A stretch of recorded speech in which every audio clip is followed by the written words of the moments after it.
na me mo akwaba Dwabrem jumadi esuniye me the cash Shannon success mano bako watwe bapa awia no miensa ho the 24th day in the month of November in the year 2025 and a Monday ya Dwabrem and 77 tie ne de nyina be somo Shannon success Bila radio ekra jumadi live for Spain and a GN radio so London ya Dwabrem UK mountain so a partner radio bar radio Mansan radio Brainy radio and a Sahara radio na Kings Radio ni wonum television so kram e Paris France abrochime mu Dachima Radio so Denmark na Rakus FM and so e Belgium Sky FM and so Columbus Ohio US abrochime mu wonum ekura dwumadi nim live na channel se bibia kasafidie koduro no information center sahodo atwa ye ho hye nyina so kura dwumadi nim live on your social media handles no Facebook and also YouTube no so but when you join in Otec 1029Fm Otec 1029Fm if I chobe rema like page na share say be afoforo benya kwanya no matumi ahwebie we so afo adwenkyere no so bomodin ahia yen ho kama obetumi akenkan sam no nyina so e wo www.otecfmghana.com so www.otecfmghana.com so and what dance ubetumi etie en live e wo tuning app no so kunte bibia go kama Mamadi for WhatsApp voice note share 0505 225578 0505 225578 Ami ko bodwa tonde unda wumra me ba kwame ageni boatin aka prof one mami ajo atando ba be kame ho se me ko twi kobrema nyina e be sane ni nyina mu dia ma ho me ba sisia Otec 1029FM, the pride of Ashanti. Mami money ejuma udan ya ye fe mira me da se na esomoye no na aka o ano de anyine ho mami aha dan a ya boso fefefe nyina eye donima sea complex ahunu se etoda enua ye de boya dan so no eta hunu anase mpo emuta kokko eba sa na dan ne nyunu enti odi DSL alloying steel trusses enadia ye de go dan so aba edan bia utumi di go so efo ena anwi na aten enti se odi DSL alloying steel trusses a good dance via now the Donima NMK premium roofing sheets and chancing a boswaka oh natures a jumanes na NMK premium roofing sheets and chancing a Donima diabe yoma hodo your NMK lawn span allozing and the governance IBR and NMK nails emupia so unisika Donima emotria ne kakra wenum ye latest producer Donima diaba abeka dadane entimi nkwo he kwasafo YF Johnson obenjiare anafre 0244126625 and 0540101555 Donima Steel Complex Babia at the power F1 no Apomodin mapade eno ane hepa plus mixture apomodin mapade eno ane hepa plus mixture Otec 102.9 FM no malaria duro na ani say nam sa wo beje di say me wife nyina ye tested positive aye no mbie no say eku malaria mo no nyina am ye nyina ye negative ade ho won ma wo ye hepa plus mixture no ene wodi we nsu aba sentia e wo say wo immune system e strong da bia antipavi e support immune system no na plus mox no so etu malaria no gu malaria symptoms et say etipaye afiafie wonum ato ahomre no msa achekura 4 days na pavi ene plus mox mixture wanom no etutu malaria na sekura anye sa dia ko hu doctor fra 0542 778572 and 0542 807907 magie drone di pa pavi plus mox ena hepa plus nyina apemfo abato mo manufo ene kwada woni mfie du mienu kan o pharmacies na heba shop FDA aje edwede nkrato yatum medofo pa sede de bia ye ka no nipadua ne kanea no ene ye ni eti ani hu asem de ye monto ho entempara no otu hu anamon de bia wani so kekawo wani so hyehyew o hwade ase aye wisi hu ni ye ase bo asi wani so o se asententan ne na mani so mani ni twa nkyene wani no efemfem uti ya wo ya de bia so beba ma ai Dr. Ahwew enso unyam reda empanifon so se ujai de wo ya unya adaje eye ni asem ne ye ka ti mesro pemre pa adaje na bra by Grace Hospital ma doctor hwe ni ehwe wani ne mfama wo ye hwe wanim ewo by Grace Hospital ye hwe ni ewa yaresabia ha by Grace Hospital no ye wo breman DVL ne nchen o se kwadwo area hwa bibia ni amienkasa 0244 97 68 05. Apomodin mapade eno ne Hepa Plus mixture. Pavi Plus Mox. Hepa Plus mixture. Etutu malaria na sekura. Sweet darling, my beautiful baby. Hepa Plus mixture ye busie ya no mama hoden aba. Busumi pini menti ase me do. Tie Hepa Plus mixture. Enya adwuma ebeye wo nipadua no mu no. Afie kura na ebeye onwanwa mo. Eduro ye ma general well being. Ebusua pomodin ho hia me yie. Esne bibia. Entimi manom pafie ha. She, oye, Hepa Plus husband. Ye de wa Hepa Plus husband. And ye won so we Hepa Plus wife na abo no. Hepa Plus mixture. 1029Fm.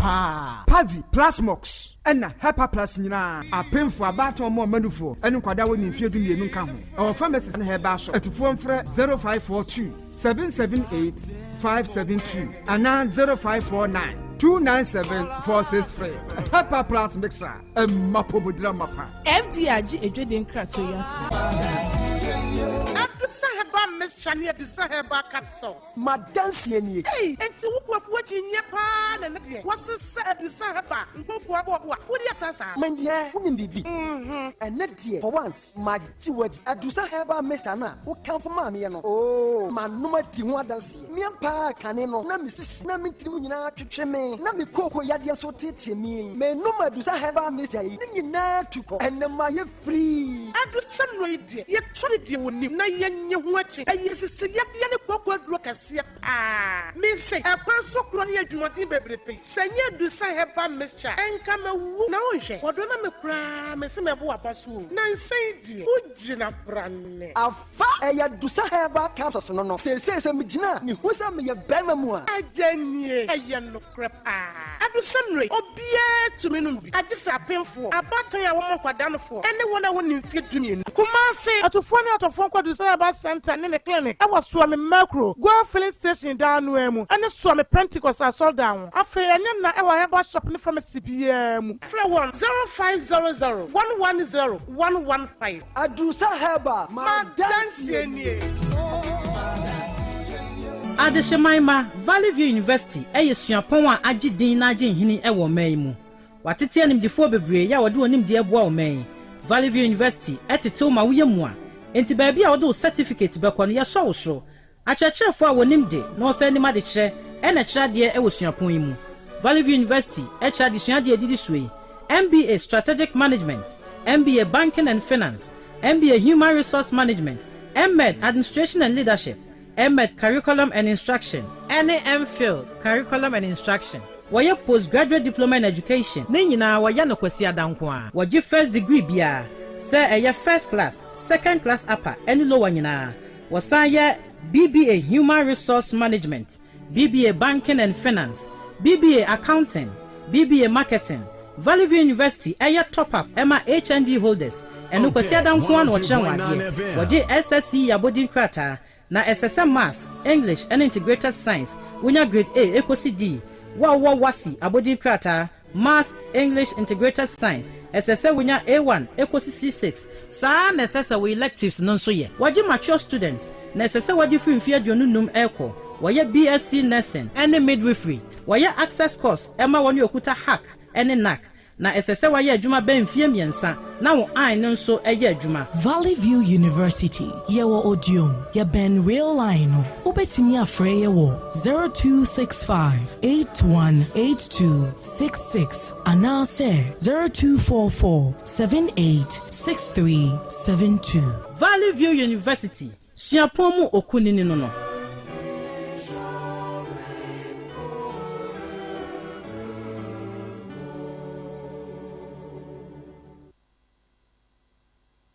Otec 1029Fm, the pride of Ashanti. Dwabrem. On Otec 102.9. Yeah, quite a sound I was for. Kahe. Now, I'm to say. Oh, Yamiado. Maybe this weekend, Bibian so call come on. Akra. Ya double dear say, papa. Wasan dia be ewura na otwefu from. Ai. Aye na otwe ne hye ne nsa. Ohwe so. Enejo nsumu tukama. Na ompeja en free adum nkwa adum. Very important. Okay, young concept no so pepa. Yo, some of the doors on 10 videos so call about 10 videos so otecfmghana.com abusia. Obenya bia kenkan na onso hunu nia ekoso e Ghana memu hanom. Na otecfmghana.com so no. Kasepa ba ko a agentre ha eye achiachirafo nka womkuo. Ye omo teacher training ahodo mu e Ghana ha. Colleges of Education Teachers Association of Ghana HNT kan SITAC wachira se odo na de egu form oko strike omu kire mu a won siketua na se wan ketua ho wawe bi o sa ban de ma wo mo o ma abono a o sa ban ye adwuma fa nye adwuma ntino wodo na de egu form a wonum enko adwuma na anansan video ye ba mo ntin so soja ni bi owura pharmacy bi o bema camp koche ababa wabini abrantie bi dum wo mo ne obo mo papa warrant officer class 1 as W01 Mensa Williams is asma ko du court ma court wa chef so mani bailey si court dia to tis so 70,000 Ghana cedis ya kwa class circuit court wa ogusu edi asem no na yakwa ko PML kwandai ene yasode ye die wo mo honsam no social media ne so je ne homena wo hopa ye nyasem ketwa 2024 yakwa abatwo so no ebeto dwa sede ogina mu ema eyezu amanyokuo no ekire se sede abatwo ne sunsunsan so ye no ne bonyo so enti 29th na no otebra asam ne de koma aseni bia ne yetemale high court se wo montena asam no so yenkwamra fei ena wo maka asam na wie ne beto dwa ene se wo monsan kwoto aba no foforo parliamentary die no wamun kwato the whole show yenkwa bibia foforo pandai ho serious issue rerun bi yenso kwa the 30 days as a commission in function said kuku nyina parking ho na but before court ebe pass pandai parliamentary election no na Matthew say no parliament oh yes no parliament you re-election in there one a few na say na case no court there na didn't no parliament na quite say akwatia issue minim say no some the injunction to because also na asem da so today na yeso am in no and say because me sure so parliament wow yeah idea wa kan ho anyway say na court nyan grantee there say no court there abaso am santo aba ni bio na ka he e hon so difference na what do we need no na 3,734 you do we need over NDC ni 3,434 and 734 margin no because Matthew Nyindam enya 27,647 representing 53.31% and Daniel in Sala Wakpal so enya 24,213. The difference near 3,434 na say 400 or 700. 3,000. 3,000. They were had the 3,000 to say them kind of 734. Okay, 3,734. All right. And Daniel enya 46.69%. But presidential na me wan kakra. On say na case no na ben ba. Presidential no John Dramani Mahama nya 25,488 representing 50.07. Ana Mahamudu Bahumian Sunya 25,414 74 difference. Wow. Na ade na critical nkasa. Hey. It gives a clear picture of say the by election we no be. Oh yeah. Say akwese say watu aba anase wakwa abato na won say other side no do umulusu idie but now it was very close. Na me de akwati ade no example. Say akwati ade no na say na closeness no wo hwe omo primaries no a na closeness no wo mu pa because akwese o tie obi na nipa na di nkonim na utum say ka kiti bi nanka into this time round it tells you say MPP so nyeja omo omo nyeja omo na mum say omo hwe 2/3 majority in parliament no a ahwe ya na ma omo atumia ayiro because this time round MPP needs seat to balance nioma I just say I say omo ya word because this time round they need seed to square up figures no a majority no kura no. All right. And now date no easy at the ababe to ja. Or the ababe to ja. On for my. And then a job within 30 days. Within 30 days. Said the constitution. Said the constitution. All right. Okay. Dear or non so be. All right. Now, NDC phone so. Kwame same story now. Later story. Easy as some okay. Okay. Mr. NDC phone so. The ababe to ja wo mu echire mu se. The akwaso nyina no. Ade a wo mu ehu ne se. Wo hwe nsam a koto dwa wo Tamale High Court ho no a ababe to dwa se ka he wo mu ni se na se frakadam ni niama bebre no na course wa bra na 2024 election no e koso no enti wo mu de wo mu gitum se yen ko start bibia fresh rerun no enkoso e wo ho no mu a enya asem ketwa kra enti NDC for de wo mu e kire sade ne de wo mu age atum ya wo mu e twen se commission nso ebedru ho na wo no matumi aye. Yo. Now, so far, MPP will be to me and throw appeal. Yeah. Wow. Okay. Yen to us way. Dr. Cash. Yeah. Sini we ka say dey be ba na fe na omo tre script no. We no. What you say? Abrantie bi onu ye adwuma e wa bato commission atena ye atro krata e dia koma Ghana mampani. Sa bato commission. Penny or down no setting any Jemensa when I be the chief phone in a pam warm. No majuma or more and so any. I ran any Joseph Blankson. Okay. A Dumaji. Or just where you know about to commission home. And I watch your crata say easy chairperson Jane Mensa and the deputies Nina. Or my penny and you muddy and pam or more and so and once now one far reason Yamba. Okay, ready the one call into details as to so make be another petition there call you know. We will be 13-page petition here there. Ghana they reach your own petition there. I thought the ocean in so you know once and crabby cook. And he no petition about mountain swa. Na at the property omujina swa na ojina swa so mampani empamo maame no munchiremu no ya metie for atibi. Na Securities and Exchange Commission SEC omo so e bokoko se kasafo nyini kasafo ahodo bi o mamu hanu a sikaduro ho dwadie na omudie ene be hona malam bit so wo se wo sende no 20 cedis a obe sendo 300 na sa malam wo se sika no kwa ba tra radio so be 20 cedis no enti o ma bokoko se sa kasafo nyini kasafo di ahodo no a omo ma sa ankrofo be tra so se fa sika bra na omo ho ma ne ade no omo hwe yie na ne ankrofo be wo so no etia embra nana se beto dwa se Ghana ha koko ani niema bi a wodia no man mu ekọ US abrochime no US aba no de eto ha mu nchemu dunum atoso wo kire se de US aba no sa to ha mu nchemu dunum no a wode to Ghana koko ni enuane ahodo ekọ US no so so honorable okujeto abloka so afọ no hwa no honsem so wode honsem no aba na Mahama administration no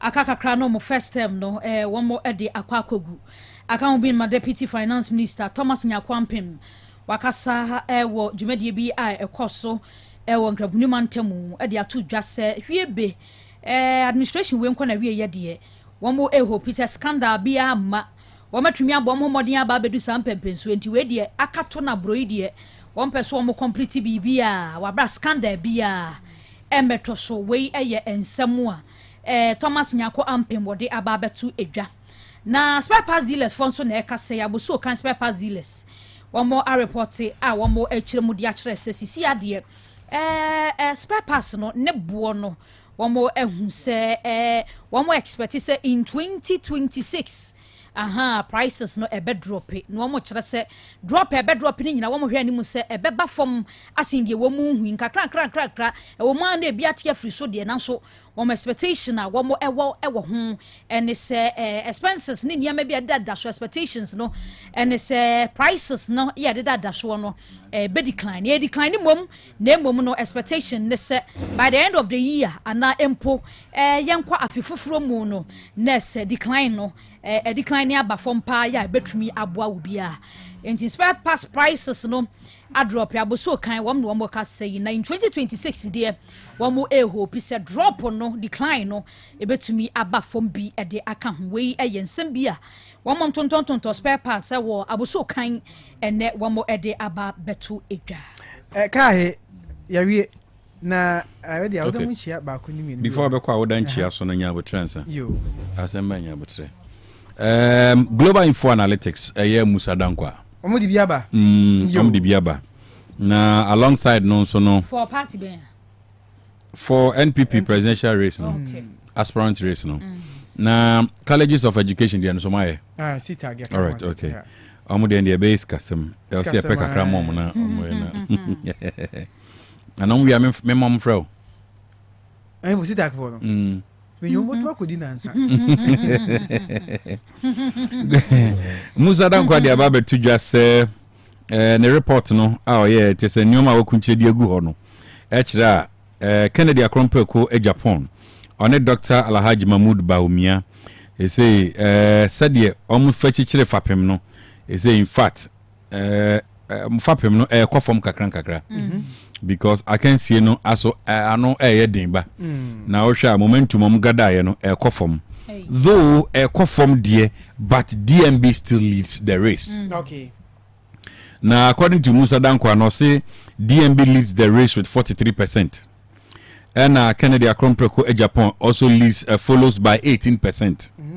Dr. Brian Champon follows by 5%. Dr. Yao Osei Educhun according to the report of the by Osei 0%. Oh. And Osei 0%. Want to be. Osei so ojina mo waka ho I'm to be Dr. Juba to be and not to be or two and across still 0%. Onon kwani de no at least one in your back. Oh we nana a post why at the point to grab him actually or say Dr. Duchum 0%. Kwabene Japan 0%. Na undisclosed for a 15% and undecided and so a 19%. So time ni nyanso and that's all na dey e ko city 31st name one say dey aso di fa obetu bi oze say di for here dey obetu bi oh where dey obetu na aya na pose bi say no aya na ye me say the ekoso e wo form ase ho no aya different from aya na to de bia me feel said the researchers no be ehunu okay sana aya na me hunu and me de nyina betu dwa e de ama or frequencies ni nyina abetu dwa as to percentages no or show ni nyina kama me de ama MCR for no nti be show atu osisia na afi wa hwe na wate ase yie pa okay na eno no ntienche mu wi a me ne sitak for ba kodin komo yo awodamu nchie a happy special birthday eko de amount woye enkoso hene ewo adwura divisional council enkoso hene nana ajuman enin prempe nana ene wa woda my happy special birthday nanum kunya so fe wadwura nyina se onyuma pa ene ta bermo se hudi echima mo yenyuma pa ewo adwura no oda wase nyini na hunu nananum nyina happy special birthday to you and I would munchia we so eko de ama Boniface and I would happy special birthday to you Boniface my friend, my very good friend the Boniface and I would that unyankompon inshirapa happy special birthday na I would munchia we so eko de ama MP de ema Ebuakwa South abato mpesu ya so my friend Ebuakwa headmaster okay Honorable Kingsley Kwame Ajimkwa Ajiman that's right and then I would that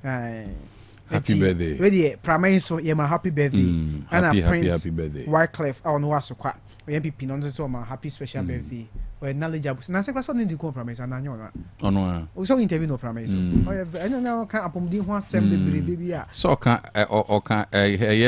select committee on health yeah that should be a health minister that should be a or was our broader knowledge no which me yeah man na oda panyame onhira no all right okay and then ekuma anya birthday bi okay so Musa Dankwa Nada record. Maduma ko be the birthday o be adwo Otec go. Emum de kwami mompa de to da de aye me na nyo. Yo. Na se ene ejuada wan fa do ma na kontem. All right, many colleges of education, Teachers Association of Ghana, Ebedin Komo AC tag. Me heard say me sabe come national secretary no na me nedin Komo Fidelis Kamayi me heard say metumi ne nedin Komo na yeti wonum strike no emu yi pa na enti aye tie ne say omo kira strike na nya de omo be so omo chi ne omo se omo chi chi na agi sa ban tua ni kan nyina ansa na kabenya BCO condition of service BCO allowances yebesi ekuti omonkasa na you finding out the real issues behind the strike. All right, mesaka Fidelis awanwan so Fidelis o teme ka memo ha Ejosu Dr. Cash me pacho na mpom ti sen aduma Dwabrem ni hoye na onso adom nti yenso yen hoye ma ho ase waje brese oni Ebedin Komo live on Otec 1029 Santimantem na mu strike yenim sen kamati ase mo ne aban aka bibia awie eba ne sen sana na yenso yadwin o oni aban be kasa wati bibia tum so be kai January ni ko strike ma waji pene se nyama aka mu nyina on be ye di amayen afa ye twen sai kinsen ya wakwa nyama na fadi di aka no onye ye be wona tie die ane se ni aba be wie ni o. Wow. But so far, come on, modi afa hon apart from January. January yet is a meeting koso near the idea, but then pa ne wo mukesi mu and mamudi ebufu akọ strike. The attorney say National Labour Commission MIN arbitral award ye yemfa say ruling our diaba our enche ema parties na ye involved na say omodi be ye adwuma.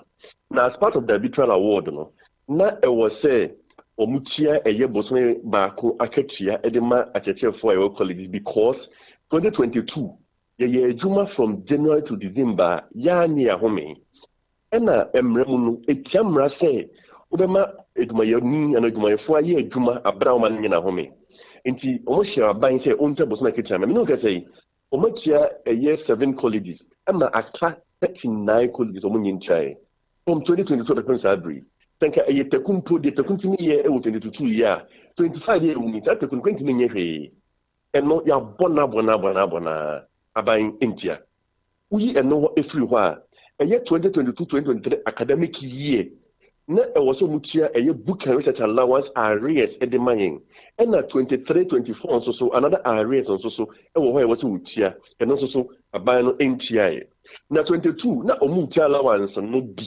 omutia na akorokre credit of education e die tikam menu ka say from 22 be pem sabram no ka say e ko omunye ntia ma akorokre na die eye yakwe katwo kran so ne say omuye migration die ko eye ye friend say traditional university system no na yankofo ni bi ye adwuma bi 15 years e bi 18 years e bi 20 years e bi 25 years o say ni pano oni MPhil enuntino what downgrade no ako dinako position e friend no principal instructor na downgrading no amana ke tiaso ate allowance nkitinkitin bi wose wodi nyina no ni na waje free nsem ema ye hwa enye sa na wose nka ekono ye wose nka ekon ene say e wose onya ade e fe transitional period say 1 year na 2 years na dia to wose within this number of years no obia onya eye MPhil no koye top up nenya the qualification say ne be ya unsofa say ye migration no wasadi we ankoso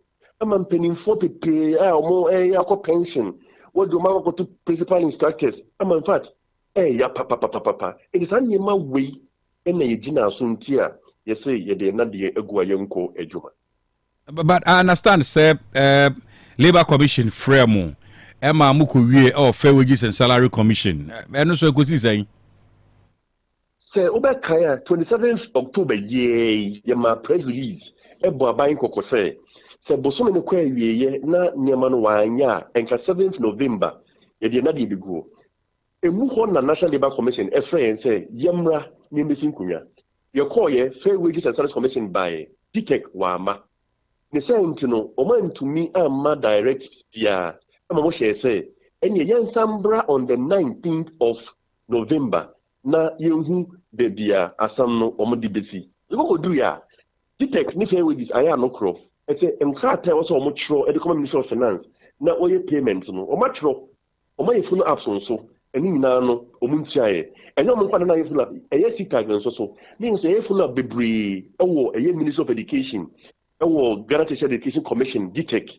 and a fair wage and salaries commission ya call Minister for Labor Jobs and Employment ho ni na ya nante wa finance on ya ko ho ni na kwa stories ye betia me betia da bain na obetia eno o mo mfanso so nti na mo de ye tutu bebre nti eye sa no ema na se de ba commission kwa ka say enie obema ya another road map eye ye nkrofo ye ka se ya downgrade wo mo no ode ruling ebeba na bisa me da so ode akwa say January 2026 January 2026 da ben na se ba be twinkan so saa abra wonye no de okokoro January 20 nti won say eye na da di keke na ban no ode da yen onye na de say obetia eye na sometimes be say won say eye because eye achechefo nti na sa asem fa ye ho a abani ya na on for serious ana ye twe ho ya ye nti ase.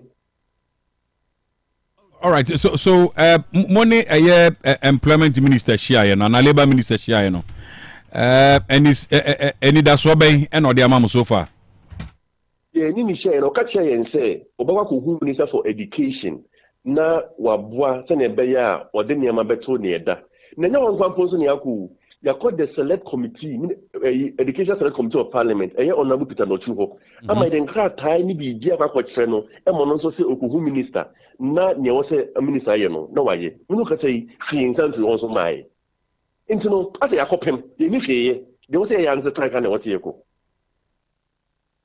All right, okay, so say inti allowance no kwa na mo twen but ye din komo de mo monthly salaries ni nyina ba ato ani ye adwuma nti no ene de eba enti se Ghana forecast emunya abotre se de monthly salaries ne nyina ba munya abotre beba emu ewe na mo de bemom mini abema enam sa arbitra award we nti eye sita ye agi edin boni bi endi a obeti sita gidin bia na me nkeka akoye se ye be strike arbitra award ye ba ko ye ho nti ese afedie ye mumma ye mma we nyina tuntwa na se dachi bi otosita e striker na ye national development issue bi enti na ye strike na nye akutiampo nyema ni sika won nsem debi nya kwa ya bre ye mpenisa enti Ghana for no munze ye kwa ya ade 22 abepem sabri enti sini enti be mi inside the continent ni enti ya bi tanka ni pa kwa no beka se ye nya abotre na se wono na nko che esu mu a ye so se bi mpo anko be ni chensa. All right, okay. Fidelis beda se wajebe na ye din komo. Why? Na ye heard him to asemi bi mayen na ban onye de so ye. Very good. Na da ben na moy ma say an amoslate meeting between Mo and a Ministry of Education. Mino ka say be one away go any nyan ka say minister so pursue share nyam pa echina. Intino what say kwa ne obeka no na bi hu say o tie wo so ye den o yintimi nchire. All right, you be follow up into Nyame admo china you be san frɛ. Why? Me da say Dr. Cash. Me so me da say papa. All right, Fidelis kama yi and out say meneno edin komo no ono ye national secretary edema CTAC. Na enema bedwafo amene wonu bedin komo wa ha no. NDC Jackson Darren Pra, Ashanti Regional Communication Team member. Na NPP Alhaji Shak Chebrobe or a Tescon patron KSTU. Na prof no John Akwasiam Ponsa or economist or a financial and investment analyst oba be kan ho okay or ha enti mini wonu miensa ebedin komo at large na yetie komo no emu ye prof Dr. Cash emu akwaba yeah nua me pa chompom te sen adom also adom nti ye ho ye good ye ho ye papa good I reserve all other comments. About you and I, be a car. Oh, Ben, I reserve all other comments. To the BIA and send me over dear Chira. Sir, I mean, you are now dear Bufuaki can't say but I reserve all other comments at the appropriate time. Mate. Many time now my address issues be. Mate. Yeah. What do we need to about to come in? Yeah. Or say a staff a staff member of the Electoral Commission, Joseph Blankson Edumadze, has formally petitioned President John Dramani Mahama to initiate the removal of the chairperson of the EC, Jane Mensah, and her two deputies, also Dr. Bosman, Eric Asare, and Samuel Tete, citing alleged misconduct that he says threatens the credibility of Ghana's electoral system. Now, Okaiba say in a statement issued on Monday, November 24, Mr. Edumadze confirmed that the petition was submitted in line with Article 146 of the 1992 Constitution, which outlines the procedure for removing heads of independent institutional bodies. Although he declined to disclose the full details of the petition as required by law. He revealed that it is anchored on 12 counts of stated misbehavior. These include allegation of cronyism, abuse of office, and gross incompetence. According to him, the conduct of the three senior officials has eroded public confidence in the EC and poses a risk to the integrity and independence of Ghana's electoral process. Interior John Blankson Edumadze Achirokrata tin. Edi akwa komo mampanyi John Dramani Mahama say eye abatu komisa nkwankyere for panyi Jane Adukwai Mensah onye adwuma ni free ni sam one wonuma hyanase anasa na bedi akire mienu no eye Dr. Bosman Eric Asare ene Samuel Tete se adwuma omoye no isi ho no ama isi adwuma no kra nya akonegu wonuma nim ase na ogina so ka se office na adwuma no omunye adwuma ni yie na ohwa tunu se adwuma ni ade ombetumi aye na I say minimum metumi aboa ho adwuma ye no adoso abato komisan ho Dr. Cass Only Joseph Blankson by adwin you Dr. Cass for me dear I subscribe to the law of evidence and it say who make allegation be to be so asema me busa o and say unyina so and say say mama topic no making kind ho kakra na me sa follow the working kind say siana I say evidence the substance of the matter no is missing enyamai and I say be a yen petition very good yen full petition okay now osa me key comment be on the erosion of public confidence in EC. O kinda dear bear me team CC and the survey bay any indicate confidence level in the EC as I speak with you. So to speak and say the conduct of EC no erode, I think if I'm quoting it right, erode public confidence. Nenka me pe so obe site incidents of survey. Say survey am ye ni nano.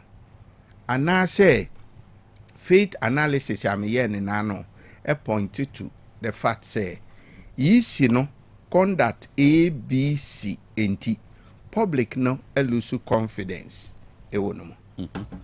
But unya ye sweeping statement say public no ni misconduct binti no public na lose confidence ya na uni survey a backy asem na wo kana na say wo ya so a little deception in the public space you a full copy of the petition because said you cannot state you no Dr. Carr say survey there by now senke aye survey a concern yisia senke da social media and I say the news umsisia okay survey bia nyamai sada mpachiro enye survey bia wo fa wo mfichiro because me wo mebusa me enti so ka public a wo ka ye nyina asemo okay me wo mebusa me ena me hunu survey bia wo social media chere ye say ye assess the conduct of the EC enti hono de me ne nya adwene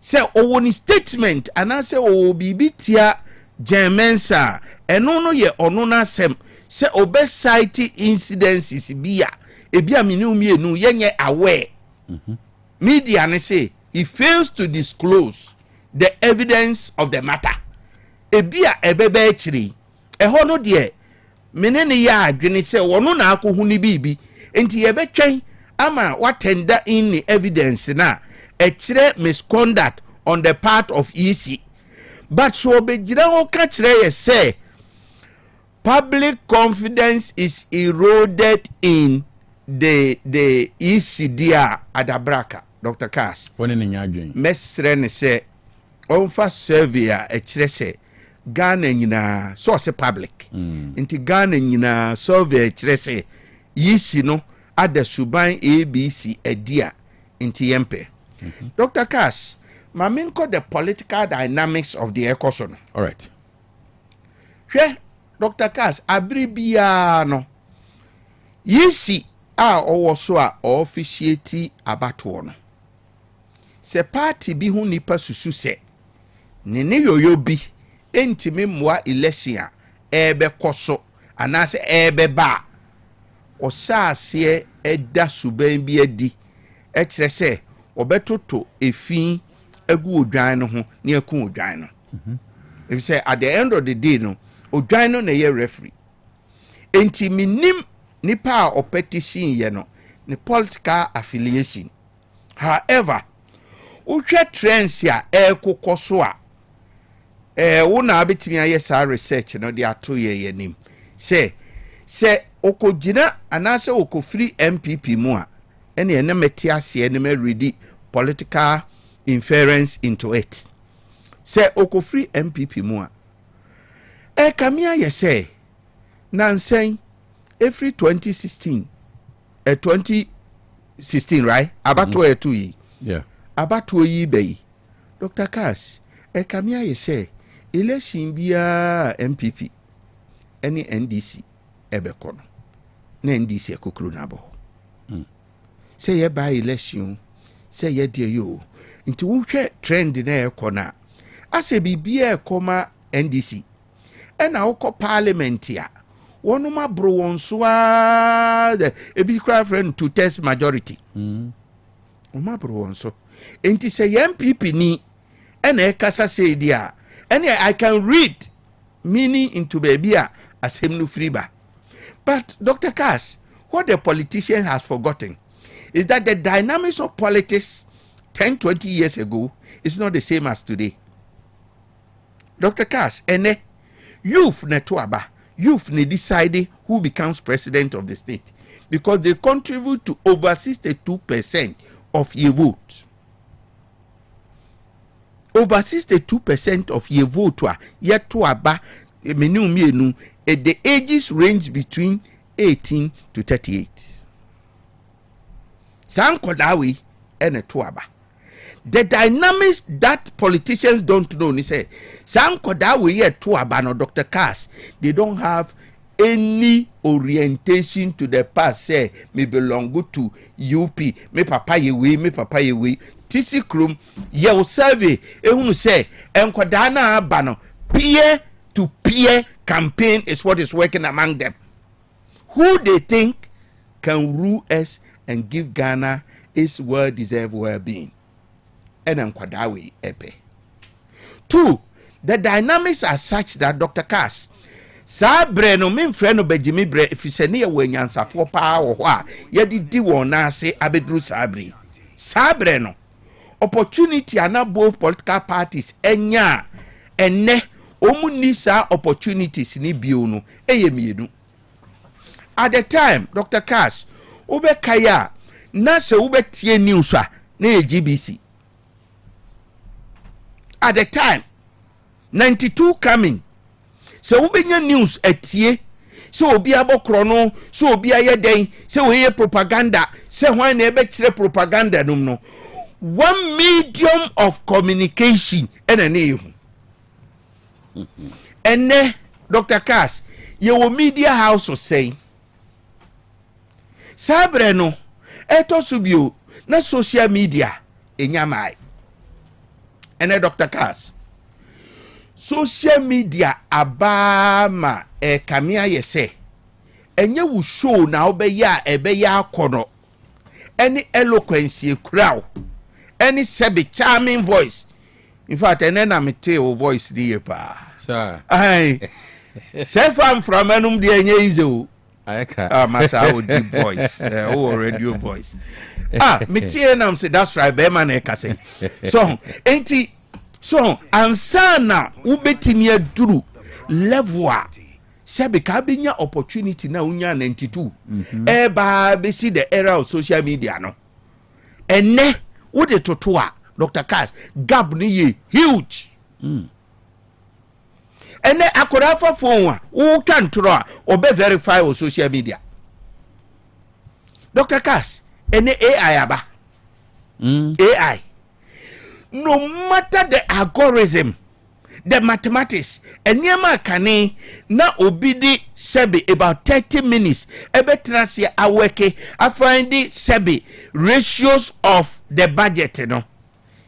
Just pick your phone and ask AI or be analyze it within seconds. Ama wo fax bibia. Enti ours. Yes. Ours is a knowledge economy. Yeah.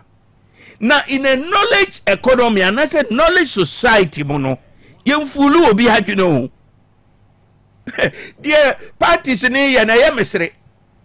But Osha petition no a abranti and dia kono a convince you say petition akwedi eden process be sha say ejina ba bi afiri say enipa no because yenya petition pen e ma yehu de asi enti ma mi bisa say o petition we no does it really mean say obi kan ezi egbona Dr. Carl so say me di kan ka say say wo free MPP mo o free NDC mo e be ye adwuma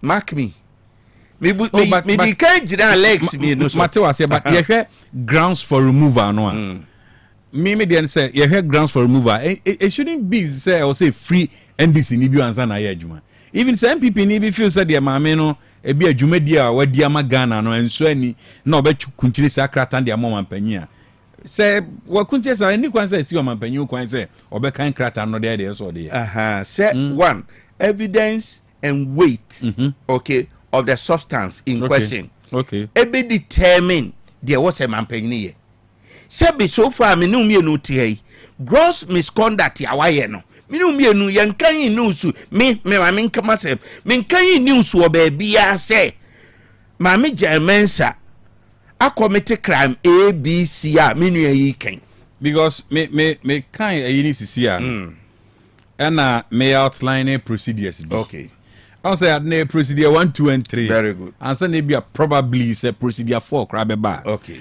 we have the grounds for removal okay constitutional procedures okay now fayaba allegations and evidence Chief Justice case in the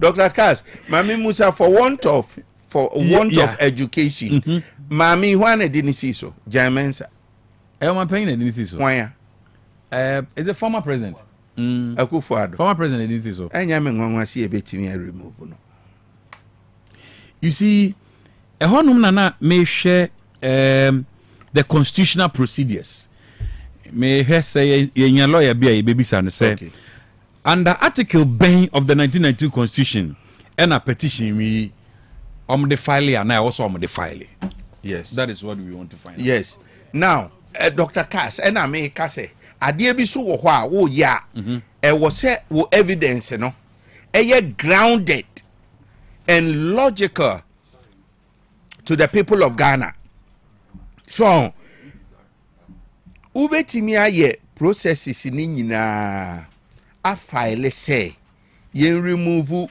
obi enfree to me na me de singular as I am and where I stay no me who say yisi boss what so say no I need further and better evidence to suggest to me say indeed maame no the citation of chronism say all favor or the to me na ekura no or ne deputy e the to me na ekura won no e favor asomesi ana obentia in a way ebi susu say wo ben no or the to me no e favor wasan cite abuse of office may pe better and further evidence ya ebe prove say indeed maame no abuse the office ya okura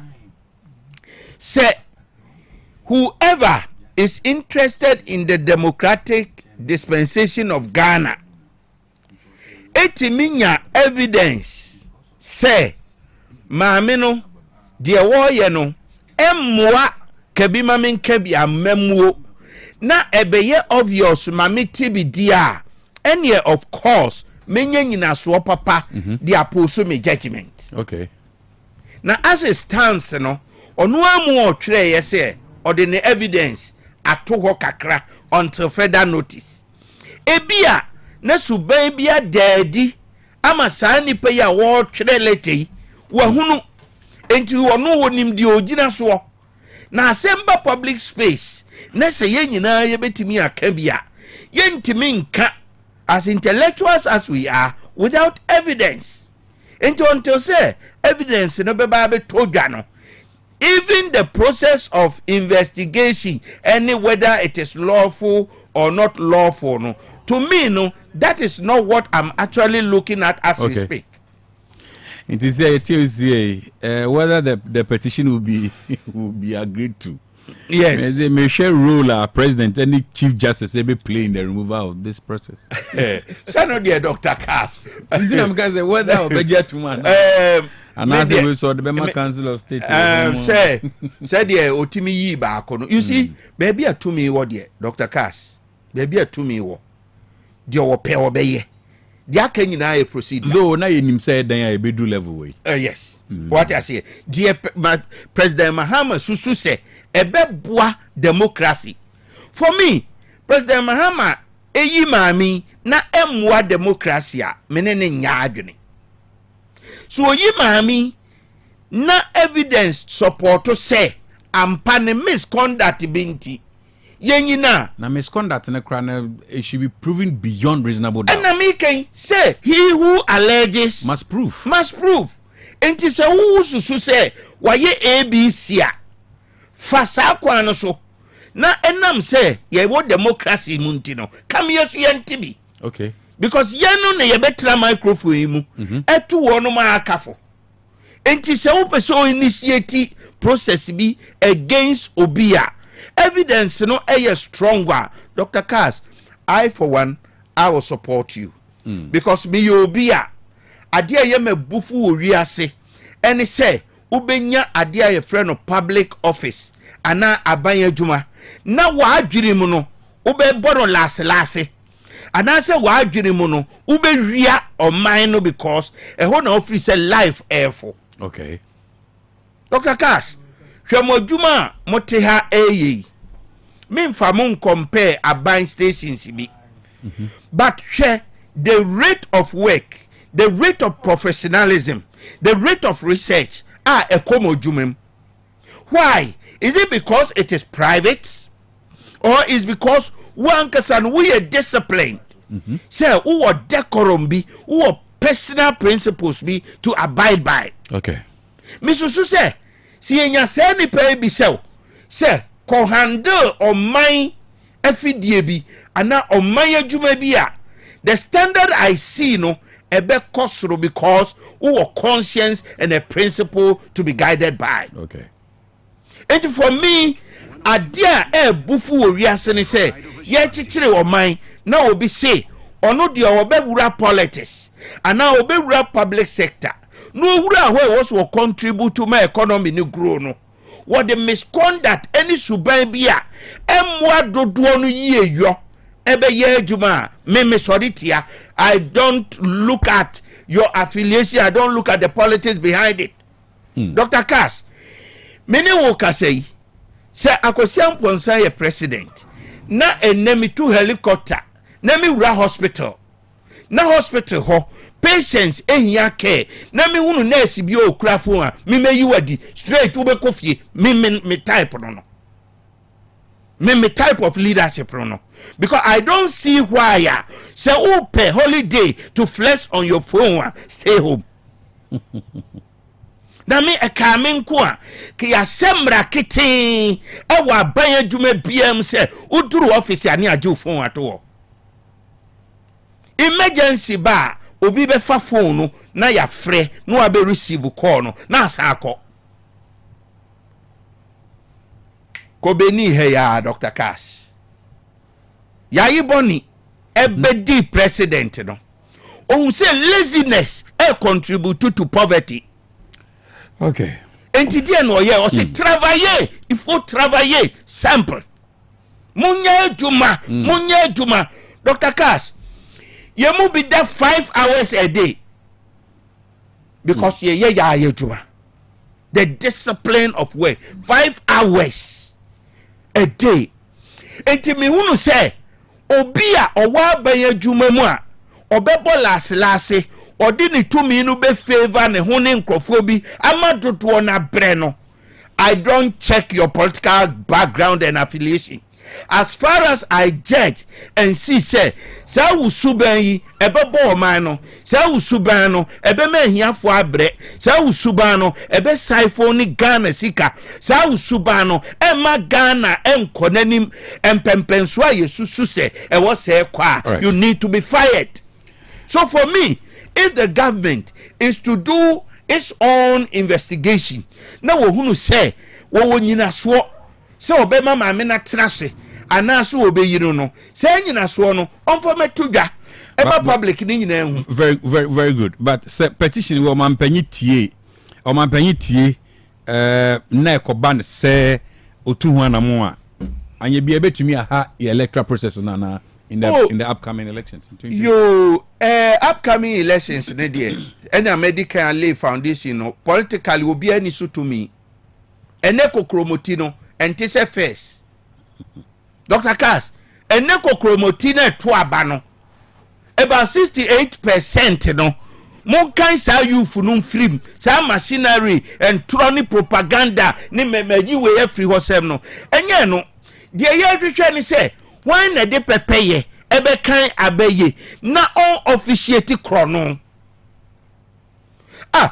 na at the time na year to 2016 aba one police station mimi nim nipa 20 ekoto aba ma honorable alankojo chirematin o mu kan ye no makan zero Professor Mena okay ebia na ujom di boma nto ama no Dr. Cass on say ensem bi wo ho a enye ethical obi wo ho a owia na otwa emra ma kwan o che se ensem na na ye di tudwa ba bebre twa e de send me then police station no mo wo ye kan ye na papa na nya zero e wo sa bia ho Accra wante say cheddar like seriously cheddar baby on ni record what if na yire koto aba na ye dai wo de ye se baako onya baako enti dodo on say ni yire anto amana na ana so oba no ni mabato no se be ya sem ho enti se Ghana wo ana so no aso anto amana ana so anto amana ho na Dr. Cass enim guase we wati bi da se me koto aba na me nto ma me ho se bia na me minim se mi Dr. Cass u Google me ho record of Finso South me ko gira independent eduru de de ne mu aye den pa na minim se minya but me koto ma me ho no anwade ye nse ye bo me bukata nyina am se nya 1008 wow u Google Peace FM da ho ye bo me buga minim pa se ya bo me buga se independent idie aminim se encourage but Dr. Cass amazingly omu ye account na me ko read wo Facebook no and I'm say hey ene mu do me pa na de na want to anko so Dr. Carr said room maybe na the politics ato asua de kakra so about 1,080 the opuli no constituency official South constituency you could have still press on now say history enti da boss ye koto aso ye beto aso what you say enti Dr. Carr now koto aso say o start here now koto aso I know they said to us because I have the constituency me nipa you have 1,080 people that's right how would you know whether I cut 600 I know they said because what you are to do your research sebe minim wona me ni omukasa asa wona me ni omukasa no omu aso na boa me but the truth of the matter is I must have gotten more than 1,008 but who officiates say justice be meted out to the people that's right and no na ye show say who konya kalabule person ono the officiate say party we na misusu ye anase minya yanka odi ye enti mumu mani nguso na Dr. Cass bede na obi ne yire akwa akoto aba na ye bebubo aba na baako yese baako ene omunya ye abreso a EC officials gira ho but na politician account say elections are won at the polling station so all right you know you see no cry yes and no koi okay abato baako a etwa mu ye hunu ye na politicians bi ma aduane cheduane ma yisidi when say refreshment so fairness no Dr. Cass na me come de me na party A party B party A abreme aduane sochi nam da so ya memi nsu anom ni ade a oye nipa okay it's a form of inducement the way can say is in the next time or no feeding in microphone on them as no one can feeding in microphone ana making feeding in microphone on them o hena de nipa na ono anu nyam fam ma ya quickly on one first kind mom no go to mania na yempe manso bia but Osha, yeah. Osha the public. Yeah. Ghana citizens o man ni mu no. Osha still GDA o homa abato komizan. Ana GDA no ni ho kra biem. You Dr. Cass, meka say pe baby a wo free bad. So because what witness elections be free. Besi eye de twam last year no. Yes. Still Osha GDA no ho. E dem abato komizan. Me hu say GDA wo ho. I moved through 70% confidence level. Okay. Okay. Say, Dr. Cass, say confidence level ni wa. She recent abatwa ya toto. ABC ne. Emu by elections ya. Yenya. Die court. Die wentwi ba ye nyina no. Ya resolve ntokwa ba. Enti me hu ni say, bi bikase bia se da enye den. NC ya public no be lose confidence ena obekai abato we hu sunsu aso a the rate of loss, the rate of failure on the part of MPP no it was so massive say otwe hu da wure say de ya Dr. Cass wani mbegwase election year koyi enti yisi ensa ebe wom no na meka ne say e minimal ena election bia no sa party si mienu both NDC MPP no wonum ye vigilant e wo de e koso so obi nwia no enti meka sese ye wo credit bi e de ma for baby a ye ba bedru ya yen tanki critical thinking especially on the part of youth no aba no na me de mi wu a ade ba ko a me kra ni beje wo machi ne se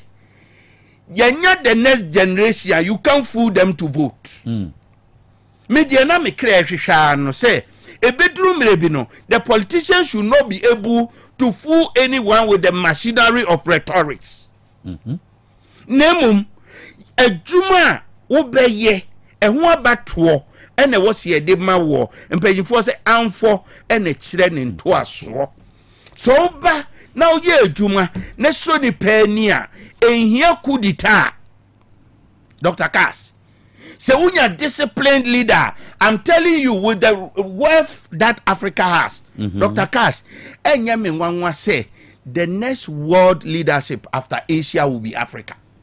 Wow. Say, your man penina, yenya sisiano. So mu ju womani. Eyi corruption, a free woman brabum. Eyi political party, a ye huni say, ye won't cheni. Next woman the crewman well-being a sea woman is we have enough resources now on Maya Africa Dr. Cass gold ye decline gold reserves Africa ye decline if we are seeing ye tosunsia Obia Boka 700 million Obi the 9 months cemetery akano Dr. Cass young idea Obi the 8 years abruka egu ho obi the 9 months cemetery akano magic beno no etre say politician bia so nyini obi tu e ka say ka be na papa e kan ho asem ye debt ya ye ja no ho na ano a eye atofo sia betua no ye nkom ne enhwe how much it was, but atofo in the budget said the debt has reduced because of the strength of the city. I just for yo Dr. Cass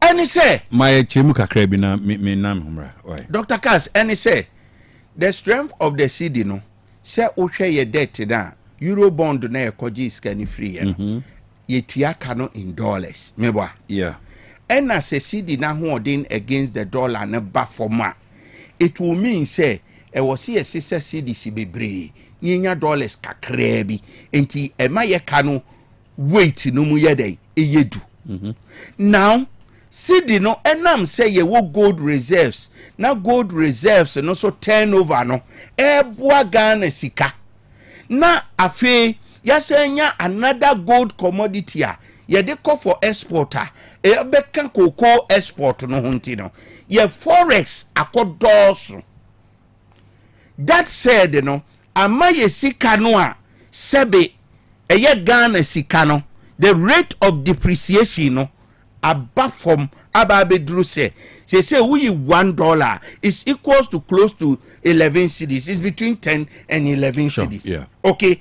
That said, you know, what did the magic in 9 months is my problem. Asema nato shikana okabi. Yes, what did the magic? Mini problem. So because a city na appreciate it and yetimi atuayeka. But Ghana for we brain and me be yadwene no. Ebe sase ebusa se. Enti no man you betimi attend around in 10 months. Because Russia Ukraine war no entwa yo. Na no crowd you must anko to mesa kakaka bi. Entwa kra. Enti wanum na na site say you see the need depreciate because of Russia Ukraine war. Wanum nanso enne wanya mampanyina wabetina so edi 10 months and within 10 months no enipa na timia turn the economy around Minya Isaka ba uni akra me spirit no maye abeda de de china so enti Dr. Cass the magic the biameka me see this problem Ghana has faced is more behavioral, it's more discipline, it's more policy driven than any other factor. All right. Policy, yes, but say one you're fiscally disciplined and kate ministers libya muwachi one kate allowances be a card ministers but when himself wait me a kate ministers yeah wait me a kate even institutions but at the end of the day our budget be higher me see yeah because you see any boy could trim wafa we babesha akoye say akwa bia na odi fufu nto amienu na onya ahoho friend yire say medo na doctor nkan jo say mama ni fufu nto amienu kan ko bo she mi na nya ba ko enu bi na o chechi mu yo David Dr. Cass on say Metie. Me scenario so what I'm at scenario. Doctor say mama ni fufu nto amienu. Be fa fufu no kwane ko boshi mpacho ye ne baako. Because odi mienu a mbeka so odi no nto de ye ne baako. Dr. Cass, metie President Mahama last week concerning the conduct of Mpanyinfo a odi to me share womansa. And I was shocked for one thing. Wow. I said a politician talking like this is a reformed politician. What did you hear? I heard say, Oka chire wonom say, Oba abemu, ekwan ya wafa so ebu oban yi prosecute nkrofo process bi before court no. Onum nhwe ye eye wonom a odi tumi amom no. Omun hwe ye ena obi amfade nsa mo Ghana sikam. Na ono oni ni yesa na asem de ye be hanging on the cross like Jesus Christ. Now the difference between only Jesus Christ, they say Jesus de owu ye wo sore. Na wo de ye pia wati ko a wan hwa na wan sanye den a babio. Na we say they share kan ya bre na ochine bi o ma ba na wanya appointment. Eno na me kase. What I say? Eno na me kase. O tu no nkwadafo. You know, the ekoso no ade ye me da ne say Dr. Cass. Kanino na MPP any NDC play two men affair game bi. Oh, yanche won. Omoso bo munchie. Yanche won. Omoso bo munchie. To eba obedi scanner said your pay in the end Ghana ne be suffer. When the president Mahama prosecute. Wo wie no oni ho a MPP so ba no ono so twese mami go ti alaji ono so twese NDC edisika no a prosecute alanchre matemba no ono so twese MPP fo edisika no a prosecute na oman no na eyeye. That's right. Me de me nsusu ya me susu e mo my Ghana I don't know. Me da se papa alaji Dr. Gash pacho weekend net zain ya me no mo mpaibo Iguso kakra. The double dia say. Iguso. Yeah, to na for the weekend. Me mo kwa banso. Enya. Bibia be kama. The issue of petition so mampanyin petitioner o mampanyin sa aka concerning the removal of the EC chair and her two deputies. Oh, okay. Yeah, no na fi abranche wa no my explanation be dey go see on am see on chechirem. Kashiniye. Yeah. All right. I say what kind of trasa but also so obema me kwan na me kako ye na me so makafa baby na so am kwan ma chechiri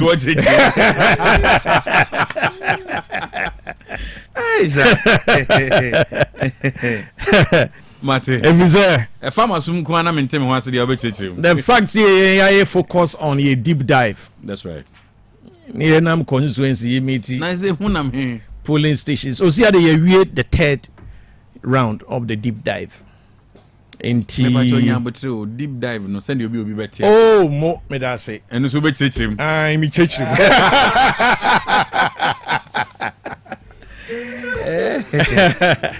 When you open frame ra. Wow. And raw frame. Wow. Frame. Say me say me you know ntimi ma. Nti na drop on a message and on so free. You know, nti akadiaka. What for they were trust akadiaka. Anything me come usa no. Come usa. Exactly. Sure. I want to buy me Wow. Sure. Oprohimano no owusu odum ni odoto what you say oso ntakra chenti na namponsa nom omwani sana sana na so die onyame ahira no no ahira no otiasefo bia ni ho a obetumi asesa ne shebre. Dr. Cash, Isi nkomoi, okay? Enya ngwa. Ana we ngwa na, oti ye ngwa. Oh, Debbie. Semika say at least it was in anticipation that I'm so what check ra. Exactly. Oh, what are you? What say? What check? Petitioner Nacha na say. John Mahama what check or petition away? Petition away. Your friend Joseph Blankson Edumadze. Who's the petitioner? Dr. Kashipa. Who's the petitioner? So Mama John Mahama na sponsor the petition. Oh, how would you know so? Oh, Dr. Cash. Dr. Cash. Dr. Cash. Yeah. His Excellency John Mahama na was soon will be a tico semester for petition, bra. The Mamino Crown and coming in the crown and car, was I mean coming and Casame resign. Eh, better says Ober resign our code and say, we me up and woo. You won't yet hear an African for resignation here, Dinsa. Huh, Dr. Cash? Now, why will share election?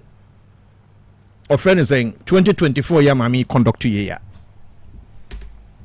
Obe endorsement is on now. I will not be here to defend Jane Mensah. No, I'd rather join the NDC for us to push her away. Why? You see, me penny pa. Oh, yeah, Juma. One shasunye wa Juma. Na utieti nchenchen. Na o try say I say ope favor bi.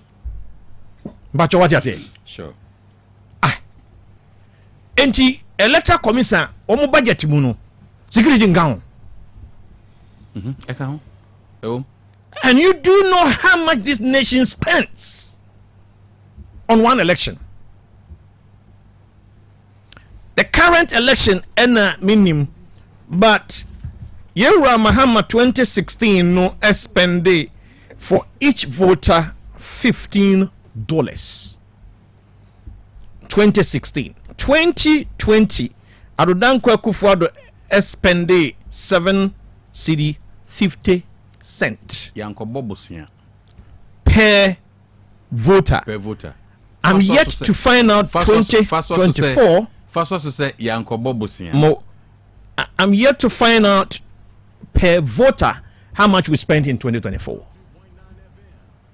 In my view, the worst ever elections are conducted over this country, where a chese as a you security agencies grow my.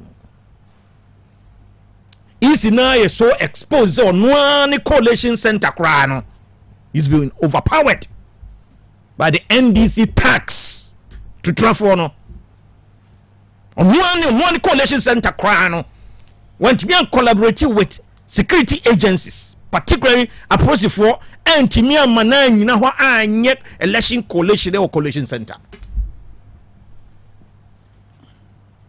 And he acquired done on some bet me a unity. Eye ochihuni na raba nimdia for toko nukra womso mwayi na Jemenza. What you say? Our friend is saying election no is Ablikumanov mewa enough by a rerun no Akotia. There be rerun Ablikumanov rerun no. There be on kwabo how kunsi no. Okay, Ablikumanov. Yes. Some fear no mko Akotia no.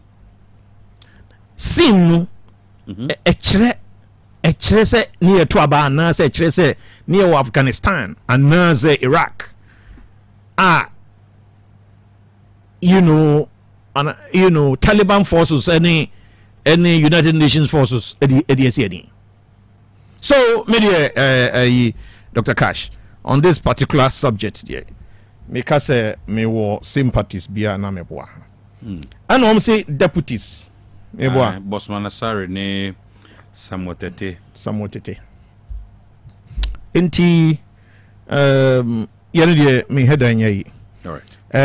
Jane Mensah accused of cronyism, abuse of office, and gross incompetence. And once with me, so with me the that's all. In the petition, EC boss removal campaign promises fulfillment. Yeah. So you were saying that you the announcement. So before Obanameka said we look at the grounds for removal. You hear constitutional procedures, now you hear allegations and evidences. It would be anywhere or Muntimino. When you're over 8 years, uncle. No, will be from Rano. No one didn't tell me near Jesana. I didn't hear. Wouldn't you tell me near Jessa one common power from Rano? Debbie. If it's a 10 beer or bit so. I want no and now baby ye electoral commission be a will lose you.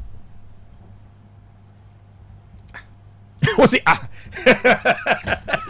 My young course. What's it? It's a sign of Dr. Mudbaumia's victory for 2028. Cite examples, mommy. My young course. Could you very giant when you know NDC are buying? Mewa. We read your friend saying, Emra, we were running a commentary, the book Making Rollins. Professor Kwame Ahoy. Okre kwan on fast wa one e discover yewura kwadwa farijan what you say okọ achimota enclave mu ho no mo pebibi no mo anom ne nkomo anom say papa yi some no political science lecturer University of Ghana omo ndi nkomo anom hu ni orientation ni ohun ba bia ne amanyo sem no nadwene efa ekọ no mu say edem best choice. It's woman now didn't buy.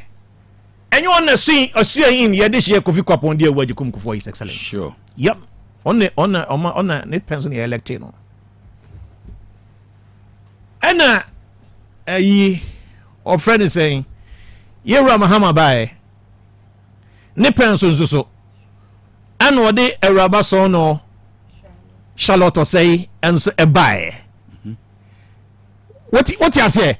Me follow. Now Charlotte say buy and so no na or conduct election 2016 a declare Nana Adodankwa Akufo-Addo, His Excellency, the winner of the 2016 presidential elections.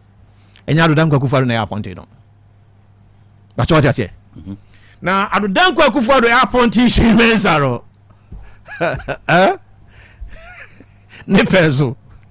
And this year 137 Nana Adodankwa Akufo-Addo vote reduced by around 500,000. The next election na mami ya supervise pa no what they akunya ma yewra John Dramani Mahama. Just like that. But the point is that 10 bian so obia ni your political opponent ebe appointed biano kashi siye kwabato na yedi ni breka se na eko yedi ni breka se na eko yan chanchan ye poni mu se pam because akwese Zuma Nelson wasi wono ni broni box na said ye wonim se anhwe ye na ekoba points a ye be jama broni ni ntino oni di o ire no so bo wa mato wono ntimi nyadai untimi sorry e no mfre knockout no yes sir another from now him tumo da na untimi sorry now I say fene ko sorry no abu ahwe so no abu ahwe you to declare winner man ye no it's a sign of Mahmoud Bawumia's victory in election 2028. Wow. For Jane Mensah to be replaced, a new EC to be appointed by His Excellency John Dramani Mahama. It's a sign. As a matter of fact, it's a veritable sign for the victory of Alhaj Dr. Mahmoud Bawumia in election 2028. But Mr. Mo believes the results are bananipanable. They make on just here. So, may share a near bia a Sisia. Say. Okay, Matthias. So, to Mama example 1, Mama 2, Mama 3. And to when say so as about the Tosso, Sierra Mahama said another Akufo-Addo Siboni Dino, or be appointed electoral commission. As I electoral commission be declared Dr. Mahmoud Bawumia as the winner for presidential election 2028. What you say?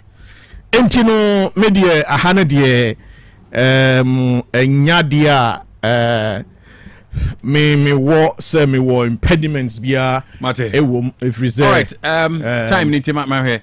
Deep dive. Oh, deep dive no. Deep dive. Okay, say what say as. Na me can me bisa deep dive no does it really mean say Why is also 16 regions ni na and na can be aye but one chem we na aye na say you know the political strategy nti ene de man kyeremu eye so obi ntiase ne man kyeremu eye na say delegate no so ada be some de no mo di commander da no mo some de woni na mani but shak ade bi mo na mani o one thing I am ntiase yeah na because a free this time to 31st January only is a delegate be to me as a adwen mo se sanyina mo se sama Dr. Bahomia mo se sanyina how no more all right okay fa post ne to na ye hwa de mo se san this is it I say that 11% of delegates who supported Kennedy Japan in 2023 elections an election have now shifted their support to Dr. Lajimam. It keeps coming. According to Musa Dankwa. It keeps coming. Me call me constituency. In stock I might be possible. Any era onumunyam for ahombrasia for AC in team. Okay. Who also former minister. Former deputy minister for local government. Yeah. I want to free the same constituency. You are crashing them completely. Crashing. You're crashing say boo be talk say to 2 years old. Numeric crash. Because me the indigent of the constituency. Okay. AC indigent of the constituency. Oh, I see. You know, Honorable Banahin indigent of the constituency. Victor Sepukwe indigent of the constituency. Honorable Banahin, former DCE. Yes. Okay. So, Maza, you say, but Musa Dakwa report now the buyer. Or say both Kennedy and DMB candidate lose momentum in the heat currently. Until or the two just said though the momentum has dropped, DMB still leads. Wouldn't be? Maybe I remember figures. October na in Poland was October November. About what I say. October November no so no a countrywide. Yes sir. Okay. And DMB is so afena or Eastern region. Currently or Eastern region. Okay. Why Bono East, Bono region, our friend is saying Ahafo, Western North, Western region, Central region, and as I say, Eastern region. Okay. The way it's going, you know, me sure someone here be boss out in an area. I call Volta region, I call Otec region so. Okay. They say now Eastern region, no. We are not the Akan say over Haiti Greater Accra. Not technically we the southern regions, no. Okay. Not the Kobonos line. Okay. Minim say a beer. No be we no Asante. The beans were after Greater Accra. Some my first phase of you. Was it? Some my first phase of you. Hey. What was I biome? Says Ashanti Gram if I'm not mistaken, my first and second. Onyanya ono nkasa Onyanya Ashanti region. Sir. Na bana obahako neno na hedin. Obahako neno. Ba kono na no ye for regional for no. And the torso no additions na abeba of friend say no. Okay. After the reforms. Okay. So what you say? And constituency executives. They all constituencies say ya na die. One polling station electoral area coordinators. Titru pa. And Asia. But what you say? The other day, Oma Ashanti, on Greater Accra. Or Eastern region. I'm saying Eastern 18 constituencies maybe. I think so. So Musa Dankwa says upon a year lost momentum in the heat, no. DMB momentum about down, but still leads with 43%. Kennedy Japan leads follows by 18%. Dr. Brian Champon 5%. Dr. Duchum 0%. Kwabene Japan 0%. Now San Twaso in his post undisclosed 15% and undecided and so 19%. Yeah, according to Musa Dankwa. Yeah. Wow. That category no. One money undisclosed and undecided no. Undisclosed no the be o nipa obeto amano. Okay. But all right. and undecided in the only is here and we yan adrian say or trauma A or B or C. Hey, whooping 19%. Oh yeah, it's normal. Whooping 19%. Yeah, it's normal. Almost 5 mbo. Yeah, almost the almost momentum the baby momentum new kwa. Normally akeka ho. Then they follow the crowd. Oh yeah. Normally akeka ho. This time round Dr. Crowd no way. Oh, nipa ba ko pe. Okay. Dr. Mahmoud Bawumia. Nipa ba ko pe. Bacho what you say. Okay. Nipa ba ko pe hona momentum no enyina eko. And it's amazing. Amazing. I mean, so wow him. Dr. Gash. Wow him. And campaign no a multi system. Ye deep dive no ho. Her Excellency Samira Bawumia so touch.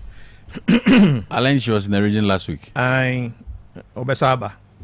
You see, Mami Bakuna, Obububumu. You head in who I just saw. Sir, head in who I just saw. Name of no. Men for a feed Casey and Tono and Crasse. Oh, Nipa wa appointing.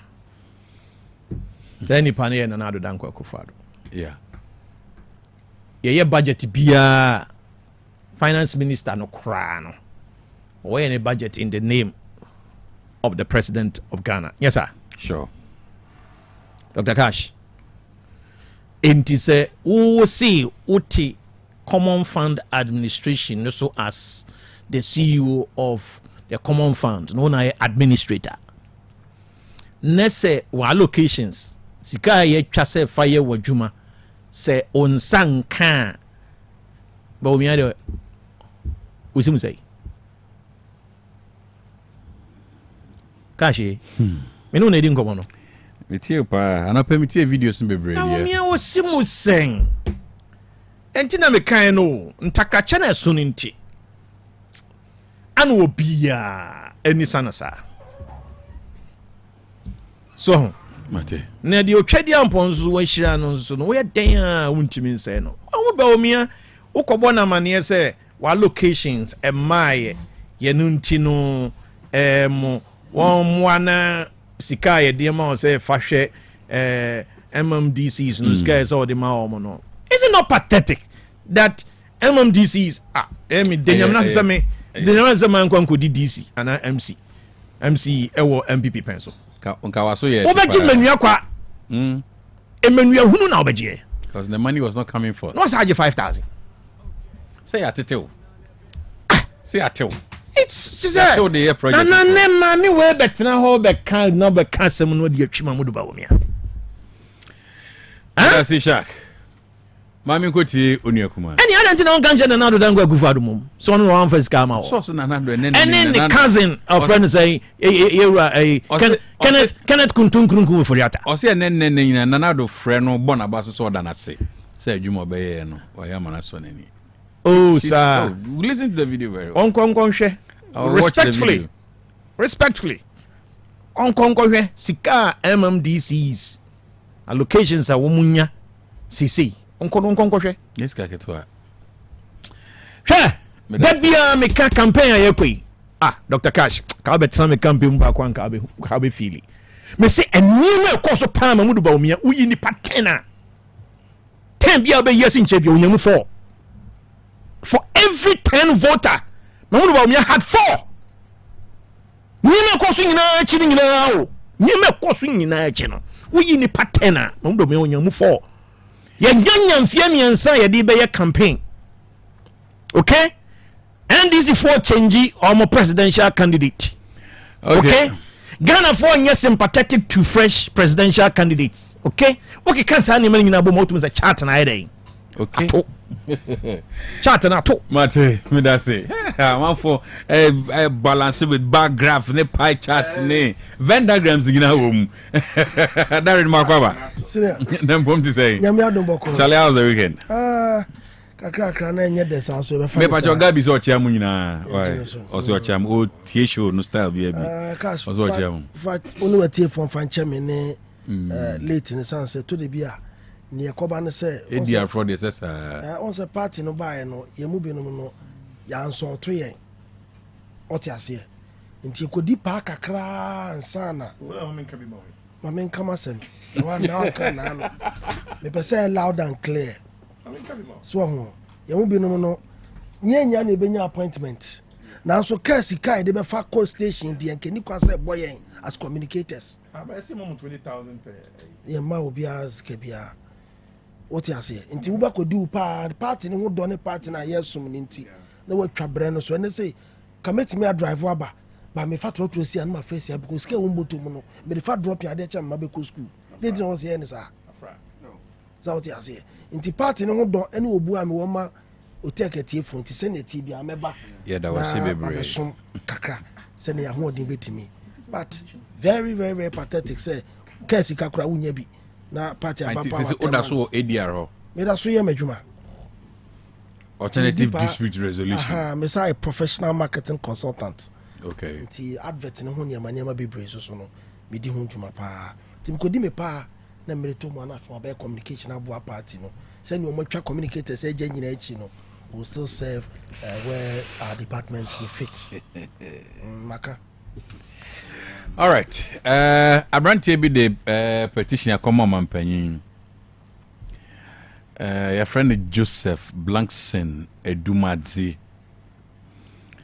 Ne nyina ne se abato komisan. Mami Jane Mensa adokwai. O say mami no o say chronism, abuse of office and gross incompetence. Into your petition in line with Article 146 of the 1992 Constitution. Mo sheda na mo orchestrate we and I say natural. Ya sheda orchestrate. Okay. But me dey na mo gidi bi ase maami we ye ba. Ye be yi no. Enti na me bisa because na I say na mo Canada da say mo ba e dey maami we. Enti say Dr. Cash, maami be ye obeye electoral commissioner. Ne niema bi a waye ye nyina kire say si obi anfa nhye ne trim say appointing position and appointed position enye fi akonya na wadi akosi mre even though you may have a tenure of office but the same provisions na ma okwan ma wodi ujuma no enso ma wo hunu wo limitations o barriers baby any say wo kwan ko baby emra ma okwan patrot mase eni say ma wo e de adwuma sha wonsa na wo security of tenure krampo say bia obekọ pension kransa na ya yi usa na era freja kon e call pension ewi ansa na ye point Charlotte say no a say wo ba na ba ye nia ensem fata because wo say the government in power no protect you to ba ye nia fata mind you power is transient and then we have every opportunity to review your conduct in office. This is some year John Dramani mama catch an appointees no and then no appointed but there will be another regime ebi ani etwa abo so sane wo mo party activist baako papa yi lawyer Morris Ampao koka no one of the stations say so am don ba power wo mu nya proof of allegation and one so mo ade asema to so na wo report nti so woni mu nkrofo no mu di dwuma obaya woni ema ye whilst you have the opportunity to serve the people of Ghana in any capacity you find yourself. Dr. Cash, Jane Mensa, when you are penny Ishak Brobia can ha.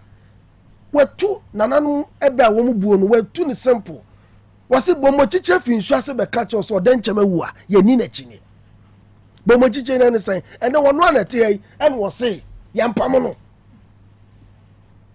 That is woman when you never be cry why ya, I'm a toy and mumpo. But for me, imagine the charge of incompetence. How can electoral commission declare results with 5 different numbers, 5 different quotations within one resource? To say yeah NDC for na yenye obi a law abiding citizens and you say yen court where the yen chan ya, where would the country be? One single act, 1+1 also to put together common numeracy. Now about one day you can brofo Yeah, the brofuna can the substance of the declaration figures. So if electoral commission cannot put its figures together, we change figures today, no change it will be something say 2020 election no. Figures now or gazette no. Emuni here and yamfanye electoral records. So these are some of when Kwa alone should be enough to set you quit the office. Should be enough, not just matters. That should be an able to meet the way number. And then I think that senior Kansembi, senior Shak Brobe Kansembi, was the election na a victory margin, you know, a huge to the sense I want to mean your way. And that Baumia Crabbe considered the following day 9 a.m. no idea to say I think senior on accounts assembly. Say election maybe nothing say either say senior can say Ishak Brobe can say na election we know defeat no gap no was so wide it's now young hwe into a close call and mathematics mathematical answer what arithmetic deficiency no can continue back. And I believe the way our son will be here election, the budget that comes with it, logistics that comes with it, sure. Time, security, everything. I will be the way we make elections. Now, Nipakon Wama, the resources are in vain because of your ineptness. This is grave. Yentimi manen ko sakwa. Hwe ene Bandai MP nyindam de ya bay. So what petition court and so ruling away. And the court am ruling. Say my honorable nyindam MP for Bandai. Say my friend who saw MP. Na court order EC for a rerun irrespective of the appeal. And no actually na what me. Or file for appeal, no? Appeal no file definitely over file stay of execution. Yeah. Pending the appeal. Now appeal no say what is your faith? What will be your faith? A corner says still substance na ye cano. The ejina na. Emran say then one of the cardinal rules say act na wo EC electoral say ye collation center ye to abani wie na ye recount recount polling center. Your collation center now feels say any safe ma what you do is to postpone the collation to the next day or a week pending security arrangement above so we are safe. But to me any location for collation no and other area and collation without recourse to the other parties. It is some we take rule of law no the substantive law and the procedural law. So we from the procedural law no kwa yetimi gina no kwa so and nullify bibi awaye. And this one a procedural law no and na achi kotono say. So electoral commission baako election bi abi bia no ye wo ho nsem kan bebre which etimi vindicative. I think 2020 we came so close to chaosness in Ghana. But it took the patience of the NDC and our mature leadership to quench the anger of the people, the anger of the supporters down. The unfair due process. Into what will be the timeline and next step? Sir, Emrano Makwai. Say, any other constitutionally appointed Article 147, say 1469 Chief Justice, yeah. The same article na and the best I play because one. Se case ne ba according to we no act no case no ba se petition bi ba na if any other constitutionally appointed officer of the state chief justice na yedi assembly man no establish premier faci say so your chief justice your chief justice say ya confirm no onye acting bi they say we substantive chief justice and petition no lies in his bosom straightforward. President Ebeji petition no the amano. Nemo distinction is the difference the woman say case for chief justice now who dia provisions say and no there a president in consultation with Council of State. But if any other person be apart from the chief justice a chief justice better transfer establish prima facie. Sir President Ajieno on that so. Odoma Chief Justice. Chief Justice. So this case lies in the bosom of Chief Justice, President Justice Bafoboni. That's right. Honestly, I know mercy. The man who gave Atai 70 years. 70 years. And Tibabi, I would be away, you may be a day of reckoning will come. Media, Obia Otimi Tron letter. Emma end this invitation to a meeting. No, letter, no 10 p.m. No, I am before the 10 a.m. The same electoral commission. Why never, bro? So these are all incompetences. Aja. Enti mu tro letter we am proofread ba kumpo. Obi eni ho yes administrative works no. Electoral commission ba ko. Ensensen bebre. O ma me ba ko, o papa bebre. Electoral commission ba ko. Ensensen bebre. Na what ade we bi. Ade na be ba. Eni nipa nyansa bebo bra to the extent said Dr. Kashi. Eni nipa nyansa bebo bra to the extent said wona na wo maame ema wo maame be wo wona na no eni Ghana card awonye Ghana ni chese ne nana na watimi ade we akọ court. Then looking at the judicial system at that time no na ya approve efa insane logic senkwa na maame bae woman na wo maame wono nya Ghana ni chisa ne nana ya be ya Ghana card amano no wono na ko guarantee se ne nana be set awurade nyankopon woma ye niema o medase maame na ye niema timidi sise ono ahwe ne nkonta wabuo ene na administration wa run ama Ghana past 8 years what tension no to mane Charlotte say Charlotte say making sure say the Ghanaian voters vote will count. Ono na some kind no. Mami a wutimi ya conduct election. No what prevented the people of South 4 years without representation. Oh okay. Central Kofi Akpafulolobi Likpe. Na mami we timi ya conduct elections. Elections nyina na womo to abani bi. 4 years they didn't have they didn't have representation in parliament. And the minor resources say what me ama abon because they didn't have electoral, they didn't have parliamentary representation. Ye chap national cake in poa omunye bi. Medasadari, thank you very much. Epacho Mikao pass Ghana's premier private university, Open University Akko. Ya ubeje bre enya bre edie suade na wose we bi new admissions na the programs is available say ubesua in the modes of say obey regular distance and as sandwich modes na open private university na no any Valley View University Dwabrem or Valley View University the programs so ebi BSc nursing or B.Ed mathematics or English language, social studies, information technology, accounting, management, religions na osan business administration with options in management, osan human resource management and accounting.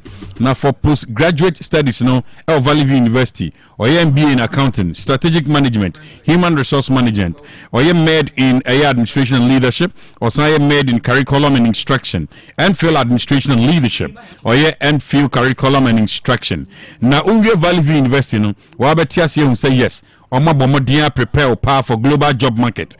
Na se bia how to mishe ho emani ye. Sunshine and so some programs are on programs and faculty have been accredited by GTech. Nti enye GTech nko any other international bodies. Location ewo Odium Kumasi ha.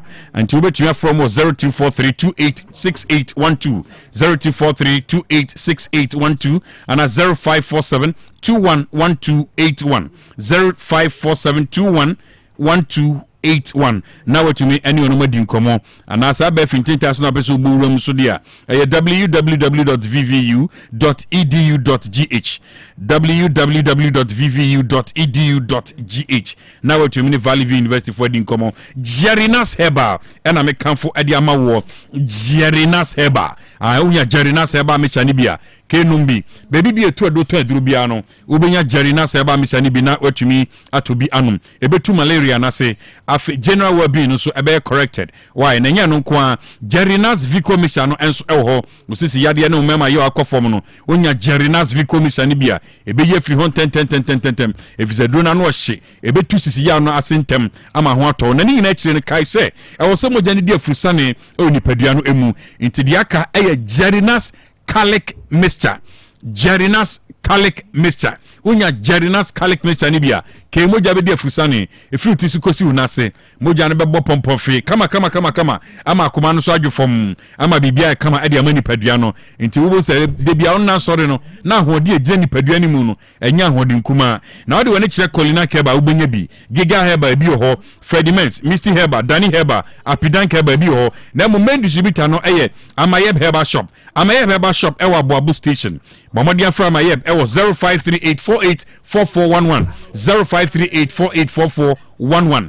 Na ope Jerina Sabla Chakwa furniture Brema UGC omo ben DVL asoye no na kai se ope mu no ni bia tonso a wo de wani che Otec FM haso a wo benya bi ana obeti afra Jerina Sabla 0241814677 0241814677 na what you mean Jerina's edin komo Globis Recruitment Agency Limited Globis Recruitment Agency Limited asa ka omo hu biom I say no omo fa eye construction workers ya omo skills mpo uni skills na obetumi aye adwuma no kama mpo a shano se enam Globis Recruitment Agency suntino eye sober construction wo Dubai efa adwumafo bi tse mason fo plumber fo wonu masoso ndade wonu mahwema adwuma no content na wo de okra de o cable puller a wo de otwetwe homa no kama ana de o hye ndade na wonu mugina so ede plaster aya brosan no ni nyina so ombefa why ana o ye carpenter ni o ye electrician ana de obobo carpenter fo bobo electrician fo ana se o de condition kwa na obo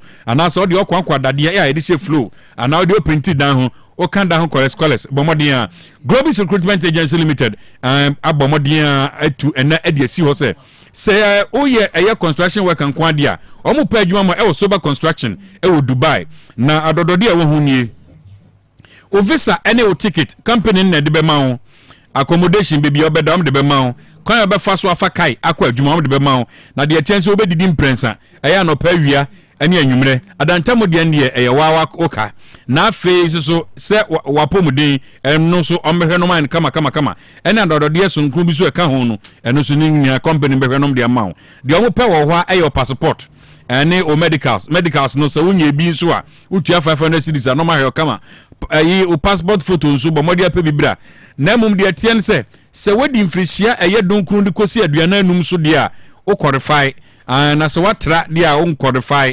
19 to 45 years efri imfie dunkron ede kosi aduana anum 19 to 45 years na o qualify obetua aguram 10 na sha no se December die animu da etoso December bosomi no ne da etoso miensa ene 9 ena dwumadie interview no ebekoso that is on the 3rd and on the 4th December ebekoso ewon kran ewo pilot training institute ewo kokomlemle enkran anopa no wotweken mepacho obetumi nso afre 0543 561213 0543 561213 and 0206 464748 0206 464748 into per more details there open office lecture kwa for ni kire you can say SCC Junction SCC Junction not just SCC Junction a free Malam Junction ede ko kaswa a free Malam Junction ede ko kaswa o traf old barrier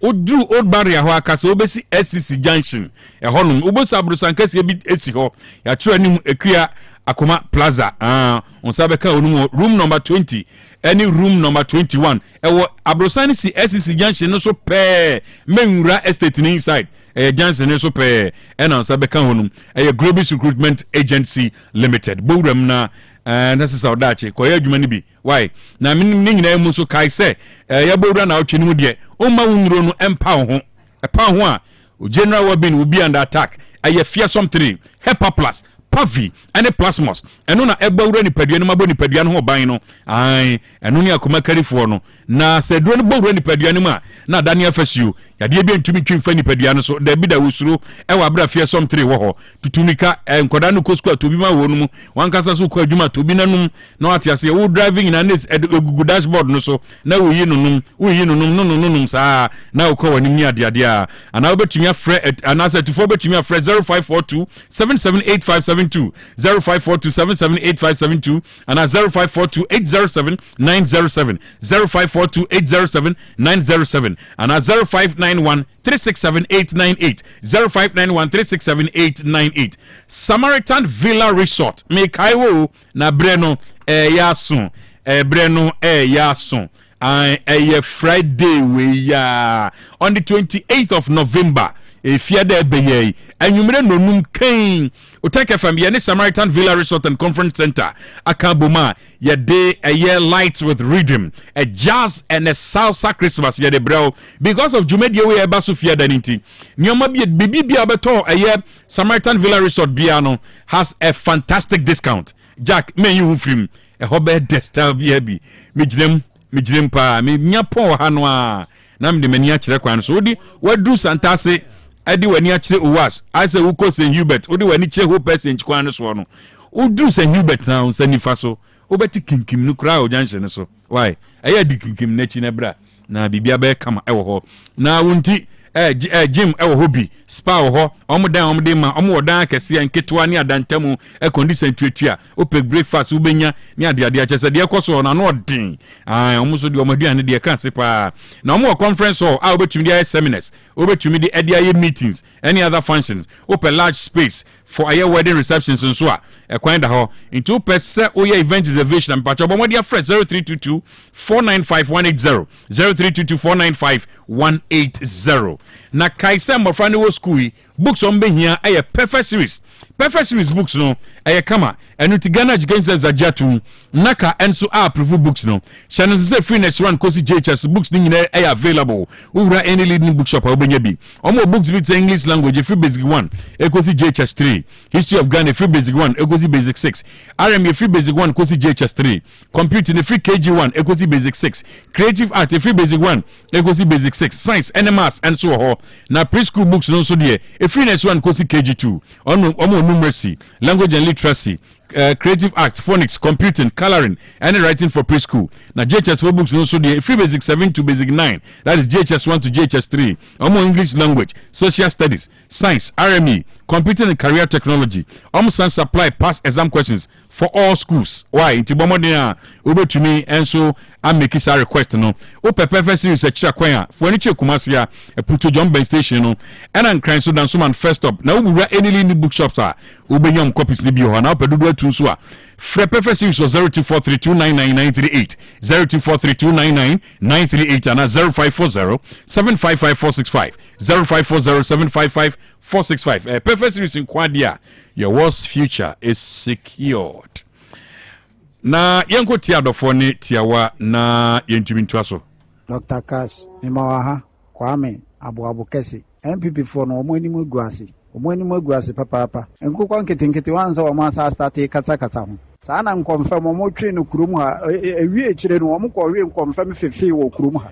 Nti wo mo nka mo anu ntum no mo hwe yie pa wo mo kasem. Bo no wo mo ahunu bo mahama woni bo no boss ni wo mo. Mo asapa mo betena akonya nsu mo se Ghana sika. Mimo ajuebu oyibo boatini midrodu nebenyi member MPP Media Petros na metia honorable Amo Michael Global Info Analysis ni Dr. Baumia wa wini ewi enye musoveri ni Dr. Baumia form 4 no anu na omo so obope meji Dr. Baumia de enye obi ne beka number 3 obi azi Dr. Baumia Dr. Kashi mensa sabam dumadu no sentresu ntia Jasin Kodia from Pong na wo say a teacher for nkabom koso omo ko strike na aban omo sikase aban ntua ye dika ka kire omo say eye president mama no abapen ntie nim se do sitie eti mo koto abama no so ye kan teacher for ne eti omo eko adumafo bantie anom koto abade man no eni se na omo ko strike Dr. Kash, Alenko NDC Communication Officer, Ram Wasinia. Mencha go for the Fapa, Ustenia for communication team in Ashanti region, and now Namintunan Kwanem, Namenko Menu. Balex Bebasu, Nivia Besre, Ashanti region capacity was a Yamama de near seat in Museum PP, and we have few inquiry and a day. I won't be a better seat with us. Kashi, Mimoha. Ni dwumadi a wodi na wotwe foforo sa akọ aba beto ya asomdwe mu nyame ne yeda na ase mesre NDC ba agabus poano abontima na neje ba asase so hye be kwa constituency ase mesre da gable se du baba obi a bi se no se ye kwan no efiri anu enkwanta de ba no na se machines be si so se fitum futuro ne ku ye na no mo eye ne dey omo hwe enya mo nyu dwuma emaye na afen so se be sere me say military police and as immigration for cost strike that bia teachers nurse at day. Good evening, Dr. Cash. Say the information kwa Dr. Cash. Say be petition here. We maybe a track on pennon ya dibia enwanwa. If you say you say Eddie BC. If you just chief justice so you say eko is chairperson ho. And to know any bibia and say best this for mu dey Ghana bibia no. Omo kokwa mo ntro petition ni pa no omo pound. You hu say Ghana omo kwa dia. Dr. Cash Patrick Nia in Sabun Sumo Pen, Madoswa, thank you. Mammo MPP Media Patriot, Namencase, Omobo Momodin. Na Mencase, Doctor Ya was educum, and if you nearly copy Minifiada or Santimantemha, or any delegacy, be she a constituency beyond channel. Doctor Ya was educum all the way. Otec 1029 FM, the pride of Ashanti. Hey, Opani, Mashusha watch, sir, perfect series books here. Oh, my to be mamma mano. Oh, Jajai, Abua Wamo say what to make in kind kama. What cabrofo, wow, Nankunta walk ready, a Jajai. Wonderful. Miss Ghana for GIG perfect series. At 2 months, dear, Jai, no dear name D4, and a chair woman Pia, or crutch, nursery, any KG, books BAB, and our science, creative arts, maths, RME, history, coloring, computing. OWAP, Nina, a free basic 1, equals basic 6, English, a free basic 1, equals junior high school, near Band combined store, or Nina B, English, nom, and maths, nom, may say, books to be anywhere, perfect series, NB, Nagias, and Naka, and some were prover, into a batter Pian Kotobi Maneba. Hey, and that's already, so could be crab to me, I could chew, I could tongue, how many students? Now, and no crowd, what tip one should say, 3 almost as a mock exams, terminal exams, and a midterm exams at the master school. A here one more at 2 phone call put to a station and crying down so mine. First stop, and your mama beer, your tonto books beer from 0243 2999 38 and a 0540 755 465. Perfect series. Your worst future is secured. Middle for pa. Adia Bakwa, and self confidence. And it said, oh, good oral hygiene. And no apomodane. Obey obini ni dim koma unstretchy. A sense of him saying, Ka, and a pampa if you were no mubano. Or how be any. It won't so would ye me. Bra, by Grace Dental. Never no dentist. More show no more for mouth. By scaling and polishing. Now centum be a shamubiano. Yen yim pie, mawanum and naho. Would you all send a swabu? 2% near DBC Somawa, Bra, by Grace Dental. And now what you will send a keka 2% money Gina, a bra into yes, showing him, ever by Grace Dental. Kakane how a bupone was simunto krontokro, and moya tuntum, penisa, ye chewo, ever by Grace Dental, near ye wachuma ediamau. And now how ne dear you say mwebi anyho, by Grace Dental, ever moi edimau. By Grace Dental.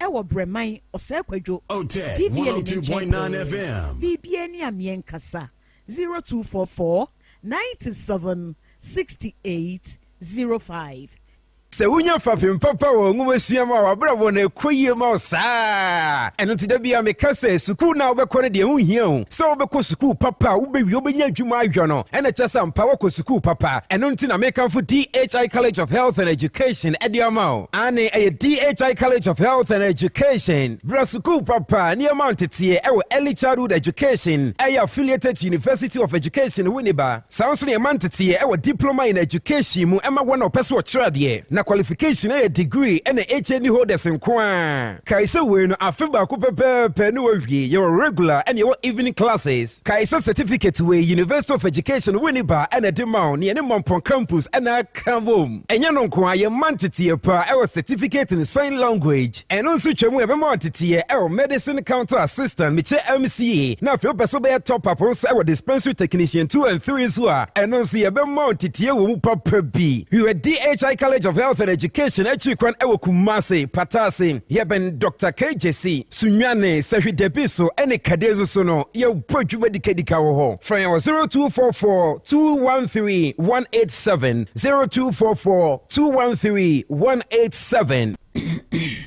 Let's take you back to 17th century Ghana. In a community where the third wife of the king wields a lot of power, but a young slave girl challenges her authority. This is the story of Masasi. It's a battle for power, rivalry, resistance, and justice in this all-new epic drama series. Masasi, showing Mondays to Fridays on Aquaba Magic, DSTV Channel 150 and GoTV Channel 102. Aquaba Magic, Ghana's most loved storyteller. NPP adishima mamincho kwanya obefa so a obetua woto na boama manyuko na gina ne naso ewo sikasemu ye wonyi mu nan metre 4 categories: bronze, silver, gold and platinum. Busumi bia bronze members ebetua 2 Ghana cedis, silver members 5 Ghana cedis, gold members 8 Ghana cedis and platinum members 10 Ghana cedis. Ebia won faso dia etechi metre benefits nani tua no so simple, but star 920 star 270 hash. Star 920 star 270 hash. Net them. Ye contembrantem. Emuda ho fine. Esansu ye convenient. NPP. She rado.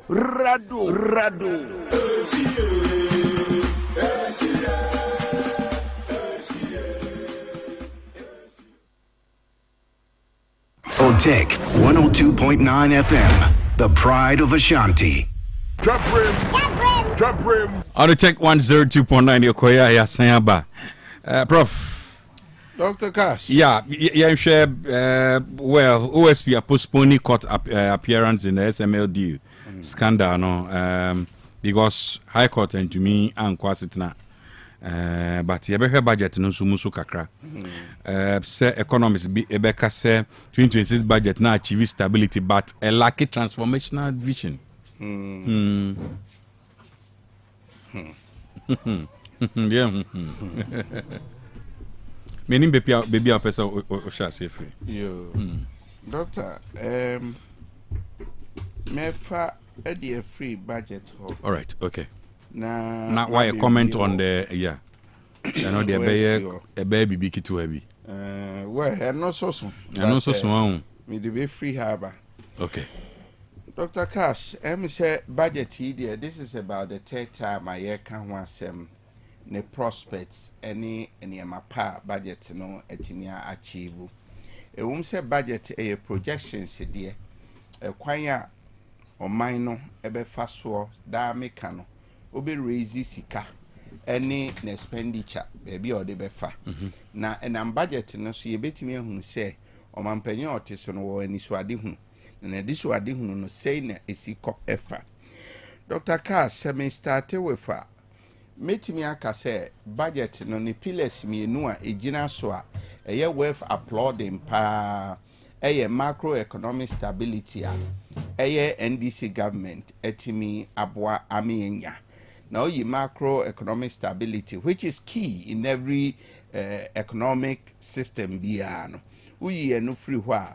Obesan sectorial performances, agriculture, energy, health, education, and then as if for nisika or mampenini no etcha ediato.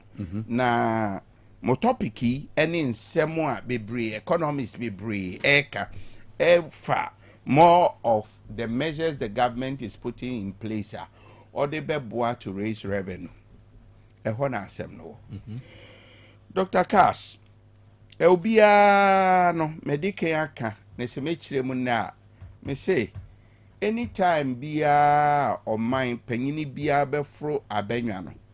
Adia also dealing with economically any say obeboa ami achieve macroeconomic stability.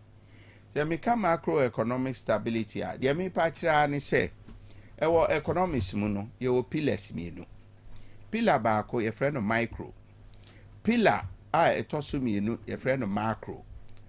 Micro no ye minimum mienu ye to aduane die na ye adwuma ewo economy mu. Edi ye labor bo afode ema ye tue sika ema age ade e friend income ana salary. Inti household bia maame papa ema egumase ye nyina ye kabo ma ye free households. Inti households no eno ye one leg of the economy.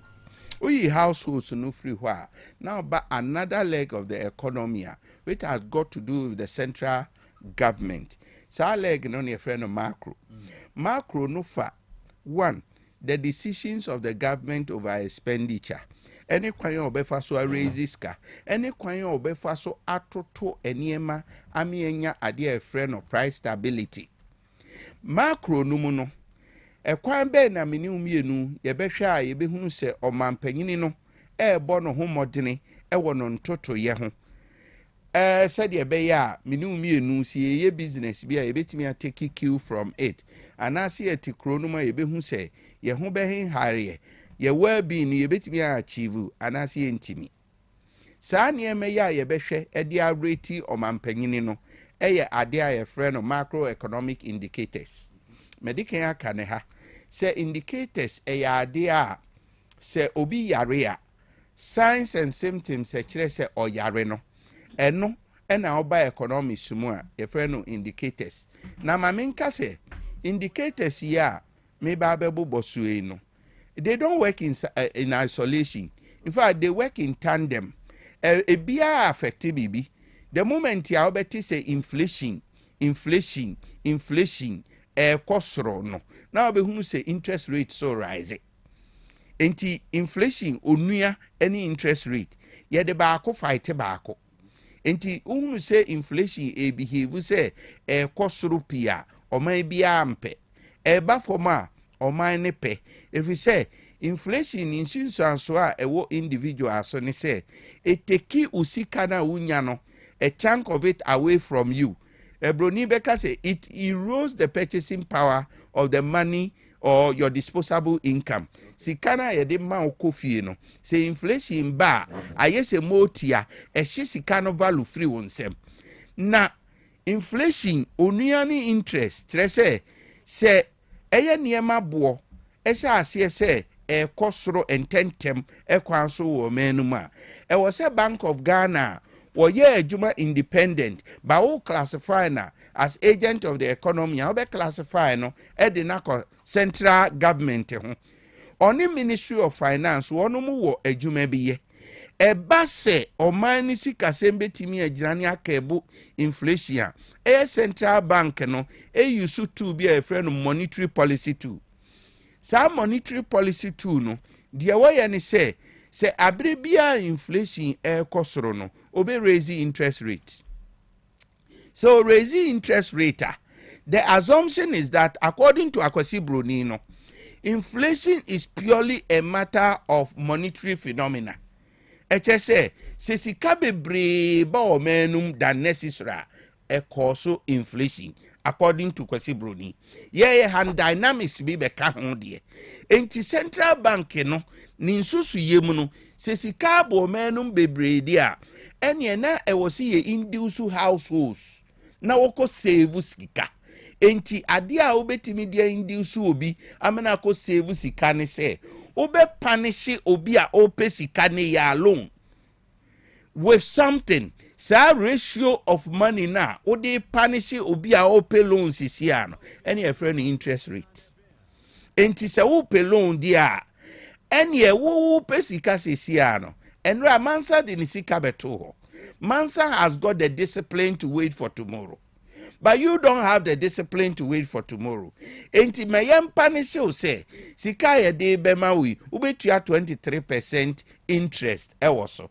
Ni enfa compensate Mansa. if it's a man said to me the sika to ho enti won say yes sir, the idea is to mop money from the system, from the central bank. Entina inflation on the interest rate and a number. Now that inflation has come down to about between 8 and 9%, you know, one say it's projected between 8 to 10. Yes, it is 8 plus or minus 2. Right, that's the formula. Okay, but now no, we have achieved stability because about 8. Okay. About 8. Enti actually say or minor bono moding. I'm a one pillar of the macroeconomic indicators, you know. Ejina, that will mean on assumption say immediately inflation about 8%, you know. Excess only interest rate so buffer.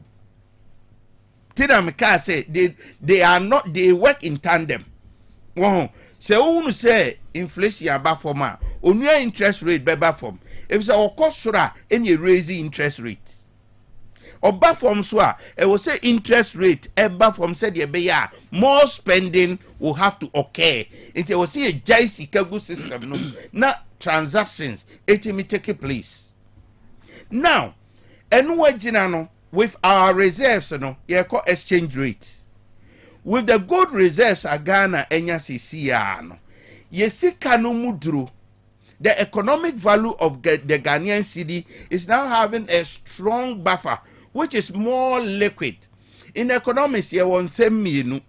You see, obi ye rich, but on your wealthy. And you see, obi ye wealthy, but on your rich. See, you can say, oh, you're rich here. It just say you have liquid assets. Oh, Dr. Cash, you're rich this year. It just says, this year, no. Me kono botoma, menya sika, ye fiat money, menya sika, sisia. And I say, me call Dr. Cash bank account to musisia menya sika to a certain wealth. Now, obi biara ontimi show sika sisia. Nemum obetimi show sika in the form of asset like a dime or cash or near maybe no. You say or you're worthy. Now the difference is that bako ekobase ye kase ye pesika sisia just okoton dime ba. Dr. Cash, a dance so nyadia, o maswa, obenya tofo, sesia. And to see a case Ghana, you should gold as the reserve. The Chinese say, why a highly liquid state. If a gold to dear, say me will be what them ya, me quite doom ne ya, menu of yasisa, and menyeska, into be a highly liquid. But me cry mobile phone a mebre. Me kura dan mebre, me kura car mebre. And only transformational vision e woman. Oh, me my vision no kura. Me can't go my yo. All right. Topic be say there can say 1 hour because me can't yet. Okay. So far, Dr. Cass, oh my yeah. But on say na me ka say with a stability in the ye who say because inflation no ejina are stable. But within the budget, who transformational vision be woman. Oh yes. E bit say good. One thing meka na obiantie say macroeconomic stability and the city stability no a vision. Your friend macroeconomic vision. Okay. To be able from stability to growth, then you move from growth to resilience. Oh, okay.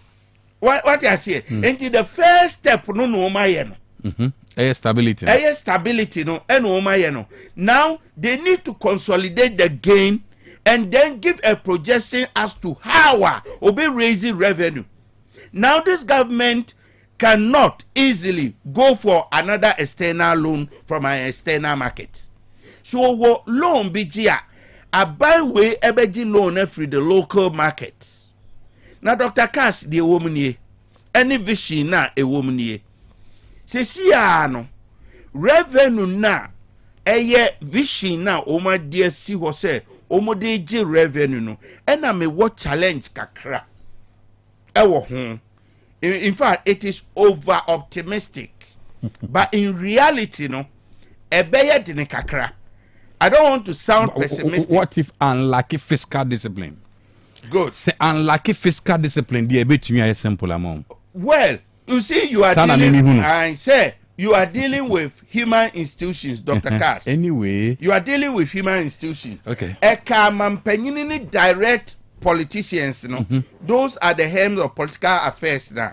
Coming problem. But on my way, any politicians in any problems, no. The MDs, the CEOs, the board chairmen, and so on and so forth. So what the ECOS or ECG? They are the problem. And so the politician with the goodwill. Summarize my Alaji. Okay. When are the politician with the goodwill? Nese obetimia ye fiscally disciplined. Now the niema be gu akwam. Now obe introduce idea ye friend innovative taxation. Dr. Cash, taxi ye wohana toll buy, and the toll was raising about 78 million Ghana cedis per annum. Which is about 0.006% of the projected GDP. Okay. Now, if this money say ye pe kwanya ye betimi the computer AI everywhere such that obi ai obeji to bia no enkono botom na se sika no ebenyuna ba ma no ho a Dr. Cash metimi aka kire say sika na ne anya yakoto no say 78 million Ghana cedis no eye times 3 in value. Enti say times 2 kura na the no I sini no I sini no koso ewo eye Akwaba Magic ne so we new local series bi omodi aba ewo Akwaba Magic masase eso de papa Jack Richard ne hwebi why no Richard ya ube Philippa dial *759# na enjoy trails ni na enti ne aka say Go TV no I just say love it Alaji Dr. Cash yeah Dr. Cash NDC budgeter or the core parliament no title beneguso agenda for jobs growth and the transformation enti si edin komona Dr. Cash obia ni udi budget ho nkomo a Odi obo ho modern pa busane say budget no enti na wonsre I know where you are coming from and I mean baby no budget no addressing jobs ana uwia no wasan abusa kosa say budget no addressing growth ana na afei uwia no asan abusa kosa say budget no address the issue of transformation Kashi so when hunu sa niema we say enho science bia e budget no a ese itimi to twene man yeye tu ba cha say dem pesa me kira ne say I don't see the jobs in the budget in terms of the protocol saying sustainable jobs. Our budget and already World Bank Akatre say it's just around 13% in terms of sustainable jobs, especially for the youth. NDC budget way set out to create 800,000 jobs in 2026. Now, emu 490,000 no ebeka ko free big push. Just say yeah akwan any infrastructure generally no na edi enyuma sa 490,000 no na edi aba. And then again another project be our friend oil palm development program. So ɛnyɛ sustainable job yɛno nso so no sɛ wallet sa paadie yi yɛno nso so 250,000 jobs. That's the projection. And this ubo enkontana. Now, in terms of sustainable jobs, World Bank can want some say a form, and indeed, CSE ye per se ye mabruno enyuma semno ehia Dr. Cash. Ho necessary ye die ni ehwe ne kese pa. Because they say na die me ye hunu no. Me won me no mo university a. Say ya ho any adwuma mbacho what you say na no me call graduation no an say ye graduating kwala yi basa nyame mfa nkyɛn senior high school a adodankwa kufuado property prempa ne ho ban tuduro ono so ode baaye enso so ama enne maburu no bebre at least senior high school certificate die omukura bi eno tin na die si e wak no who do you see? Okay. As I say, you Timmy Yan be a Portocassin, bit me unleash the energies in the youth. Near did we ever transform a country? No? What you say? Yanunti say, oh, share budget now. To be very honest with you, say, I feel some ray yababetna. Na, who say, still, no, and addressing the question of jobs, sir. And here, no, my emphasizing particularly on sustainable jobs. Yeah, Dr. Cash, what do you know? In terms of let me help you by this. You can so no. You know so banya one for 2025 and so and maya hotoswo say even the unsustainable jobs no cry no. One more best spend it in such a way say.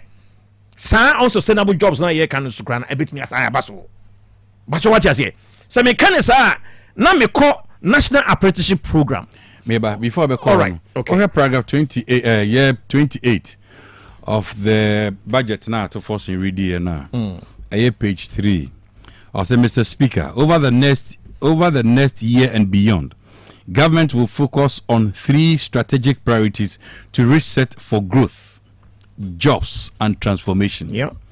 But obe kasafa jobs no hunti and I may take it time say okay budget must say accelerating economic transformation and job creation.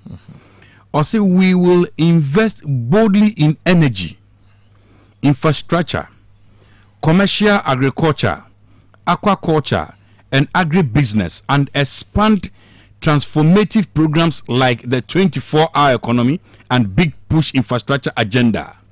These investments will create sustainable jobs and unleash opportunities across all 16 regions. Yeah. Dr. Cash, I have questioned 2 things. One is the sustainable jobs. And that's why I made them produce figures, and the figures are coming from their budgets. I am saying, sir, big push, they are seeking to create 490,000 jobs. I have credited them with that. But what I say, and then again, 250,000 jobs, also from oil palm development program. Overwhelming majority of that are unsustainable jobs. But what I say, sure. So that is one. And number 2, even when you are looking at investment, you don't see the investment into the infrastructure and the so-called big push. Yes, I'm positive about that. Yeah? Job creation, national apprenticeship program, almost allocate 300 million. 2025 budget. Why an man apprenticeship work money? How many of them? For 2025. Let them give us the accounts. Now, Dr. Cash, 2026, almost 100 million. Now, does it give you idea? Say, I feel back one who produce 0 apprenticeships. no 300 million allocation. The following year, first I fed in Kawanaya form. And you can fade you be accelerate. Fena will be 2 million 100 million. Come to Ajura. 100 million. Almost spend a year. Ajura. In the 2025. They didn't. Jobs been a criteria. I don't see it. Then 1 million coders. Okay. 1 million.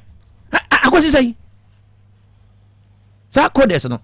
And now Dr. Mudba Omia can say, yeah, baby training you offer digital skills for 1 million of Ghanaian youth. Next somebody be question so one more budget to mama. 100 million. Dr. Cash. Coders job no. Coders no. Over obi kokusuya kodi. In 2025. You look at 100 million no. Darren be here. Then almost had the same allocation. Almost they can home na abompim. 100 when be down here side 100 and as 100 na 2025 na ye kan kwa and ye ja ne kwa. Ashiagu. Senka open we work copy without servicing so that you can accelerate it. Okay. But maybe you make catch sure why that money is not there. I'll tell you. Tell me now because of your time. Yeah, it's because one want to meet one revenue targets. By the end of the year 2025. Yeah, 50 billion. I repeat, 50 billion of revenue target for 2025. I don't want to be on Sanka. And the way I'm doing man can you know. What do I know air day? I don't you that. Ebingo, please. What do I do? Ebingo. These are job creating potential programs. One more develop yes, invest into it so that Emma ye humano na a grow economy no na a transform economy. It's a growing joblessness under the NDC, and if you watch the budget for 2026, it's going to get worse. So the big question, this is not about politics. Yeah, this is about Ghana. Yes, but the issue is so falling short in your revenue collection now. Then we'll move from recovery to transformation. That is the problem. And it's free jobs, growth, and transformation. And yes, they are standalone. To say they were brilliant. So that's a professor of finance. That's my question. Just say, so fall short in your revenue. Yes. How can you grow from recovery to transformation? Because let alone to talk about resilient to productivity. Me say, or allocate Women's Development Bank 51 million. Some was spending here. Now, when the issue about Women's Development Bank is that Osha Ghana, the SME sector, no, small medium enterprises, no, right? Contribute to what friends say 85% of all manufacturing jobs. See, I say share in Fidijuma or how much you are watching enum enna SMEs no omde day omde maye. Now when him SMEs emu 90% or how much you aduakono Ghanaian owned businesses. Contribution to GDP is about 70%. And he said, when Timian fa SME Bank ama, he said about Baumia proposal. Mahmoud Baumia was very clear. Sir, that SME sector, no, SSE established SME Bank. But sir, you know, grandma no come here, Women's Development Bank na.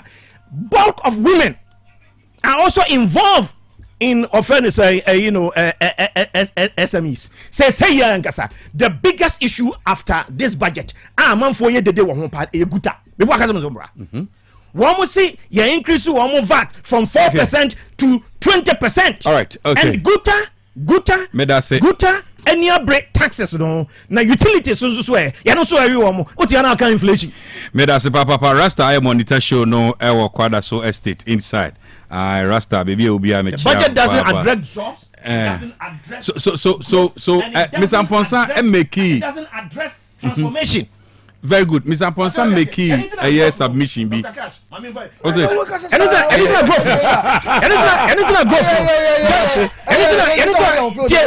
Anything growth target and air 4.9. Mate. All growth target air 4.9. Mate, Mr. Ponsa. Also, Okasa make me say almost like fiscal discipline there. Budget we na grown ye did because now me chobi be say yes, you to me you're falling short in our revenue collection there. We can recover to transform. Yen to me so my economy is resilient to productivity. Let alone without that fiscal discipline and without stability, forget jobs zero. Where there's no stability, jobs need to me ma. Dr. Carr, some say Adeba Aqua.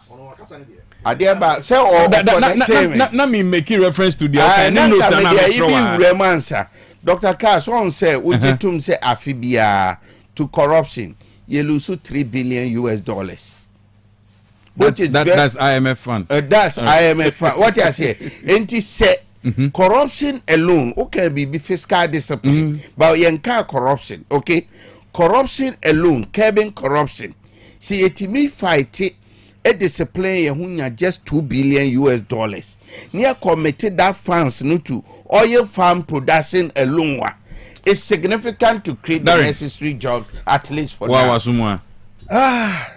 You say, so what they give us the confidence. Economic data. 20 economic students in a class. Obiani the way obey interpreted data to see a certain picture. All right.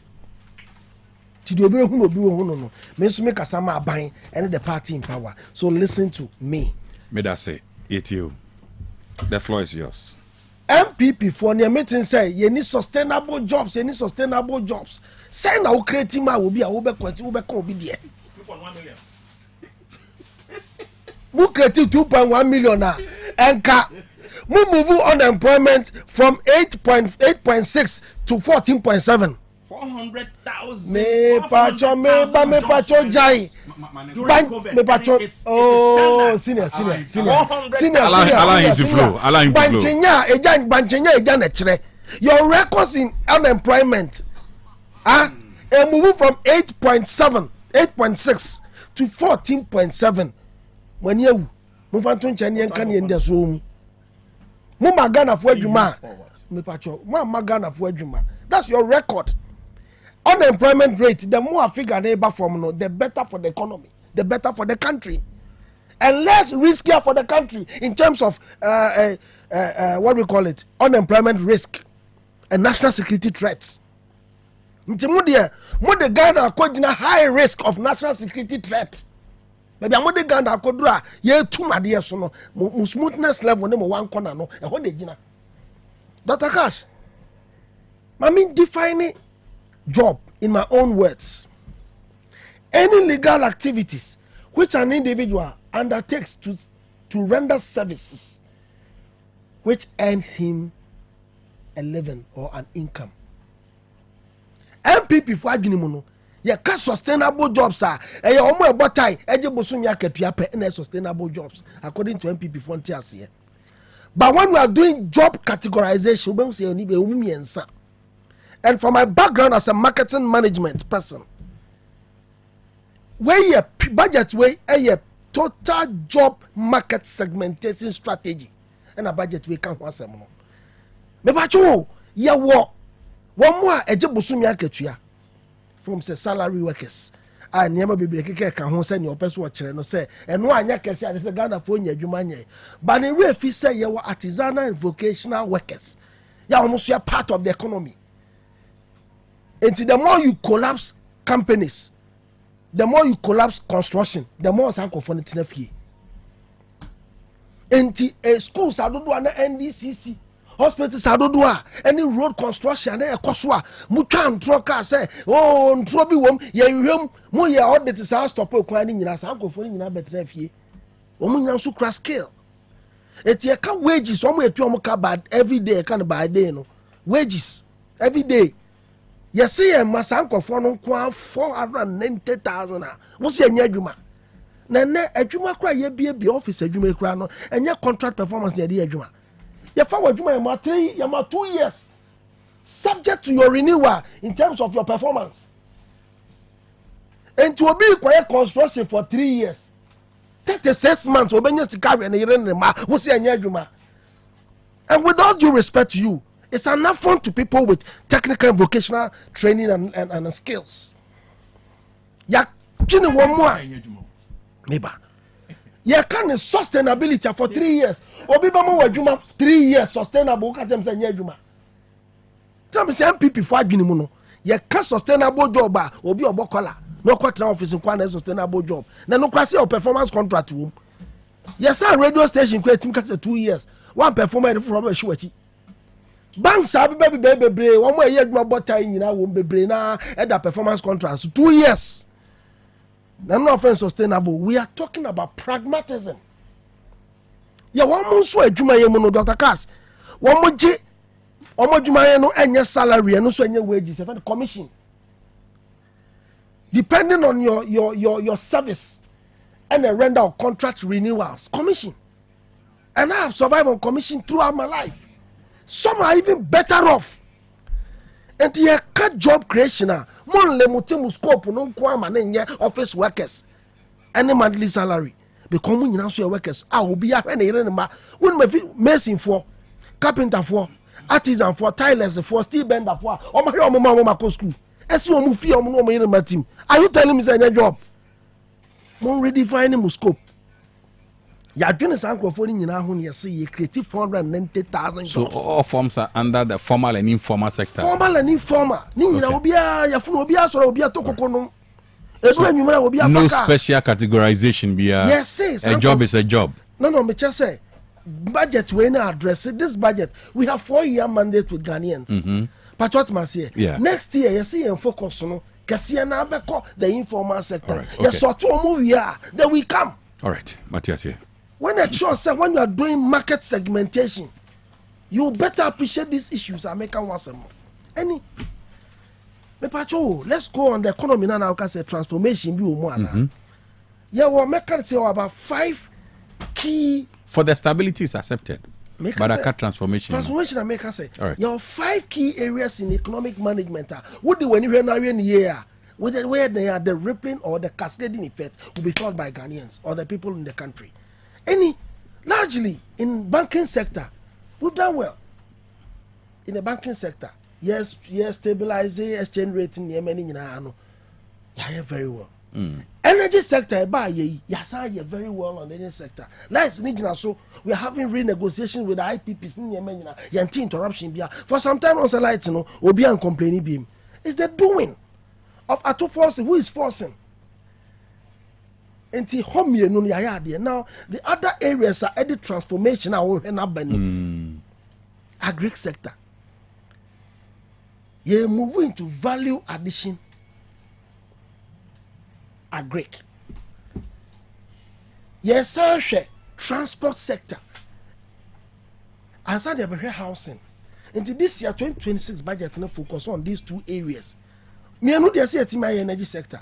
Light ni gina so energy way petrol ni be flow ne bo so aba form. Ya sa hwe banking sector wie. Me anu way transformation any. Yan problem e wo Ghana as say ya aduane bo. Kanen no obi tumi koto fufuo. Akokwa nam dan kwa mu pa wo se sankwan na se mame. Enkwan na se wo de na da ho. Enkwan na ginam na gina nkwan mu be man timi nto. Aban si ye de enkokwa nketenkete aba.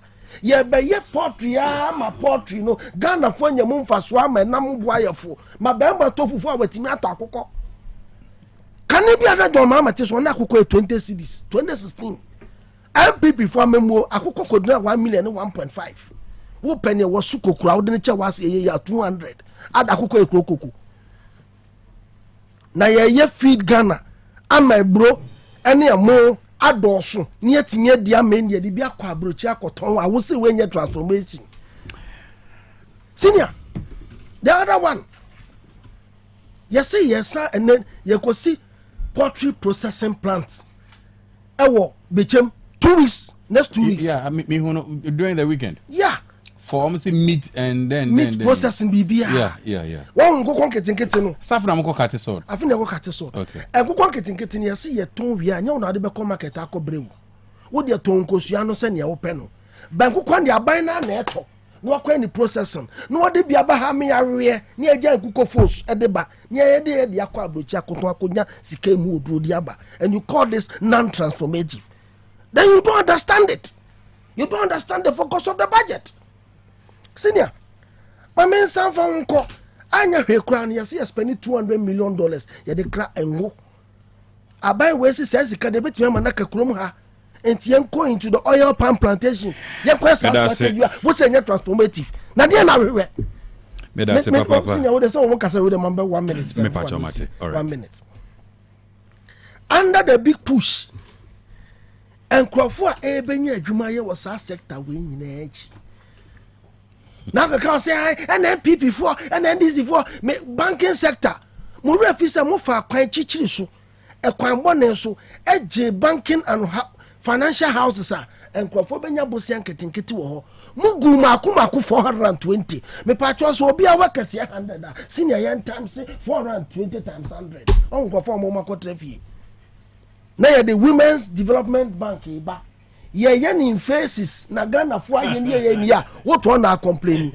This budget speaks to the transformation agenda you are talking about. See ya meboa aban ben why na just so ye 6-lane roads, express road from Accra to Kumasi when ye transport transformation me patriotie yes say no yenja ye say patcho mo fa kwan so kwa kan be du abon say kwan na ye gusu aye yes say another transformative road way under the big push under me patcho don't come in some say no say big push ni me patcho big push ni mu nyina say allocate 60 million enti then some say big push tie bypass no de ewo Ministry of Transport we big push ade we ye chihye no sa express road na ye no tie express road na ye no.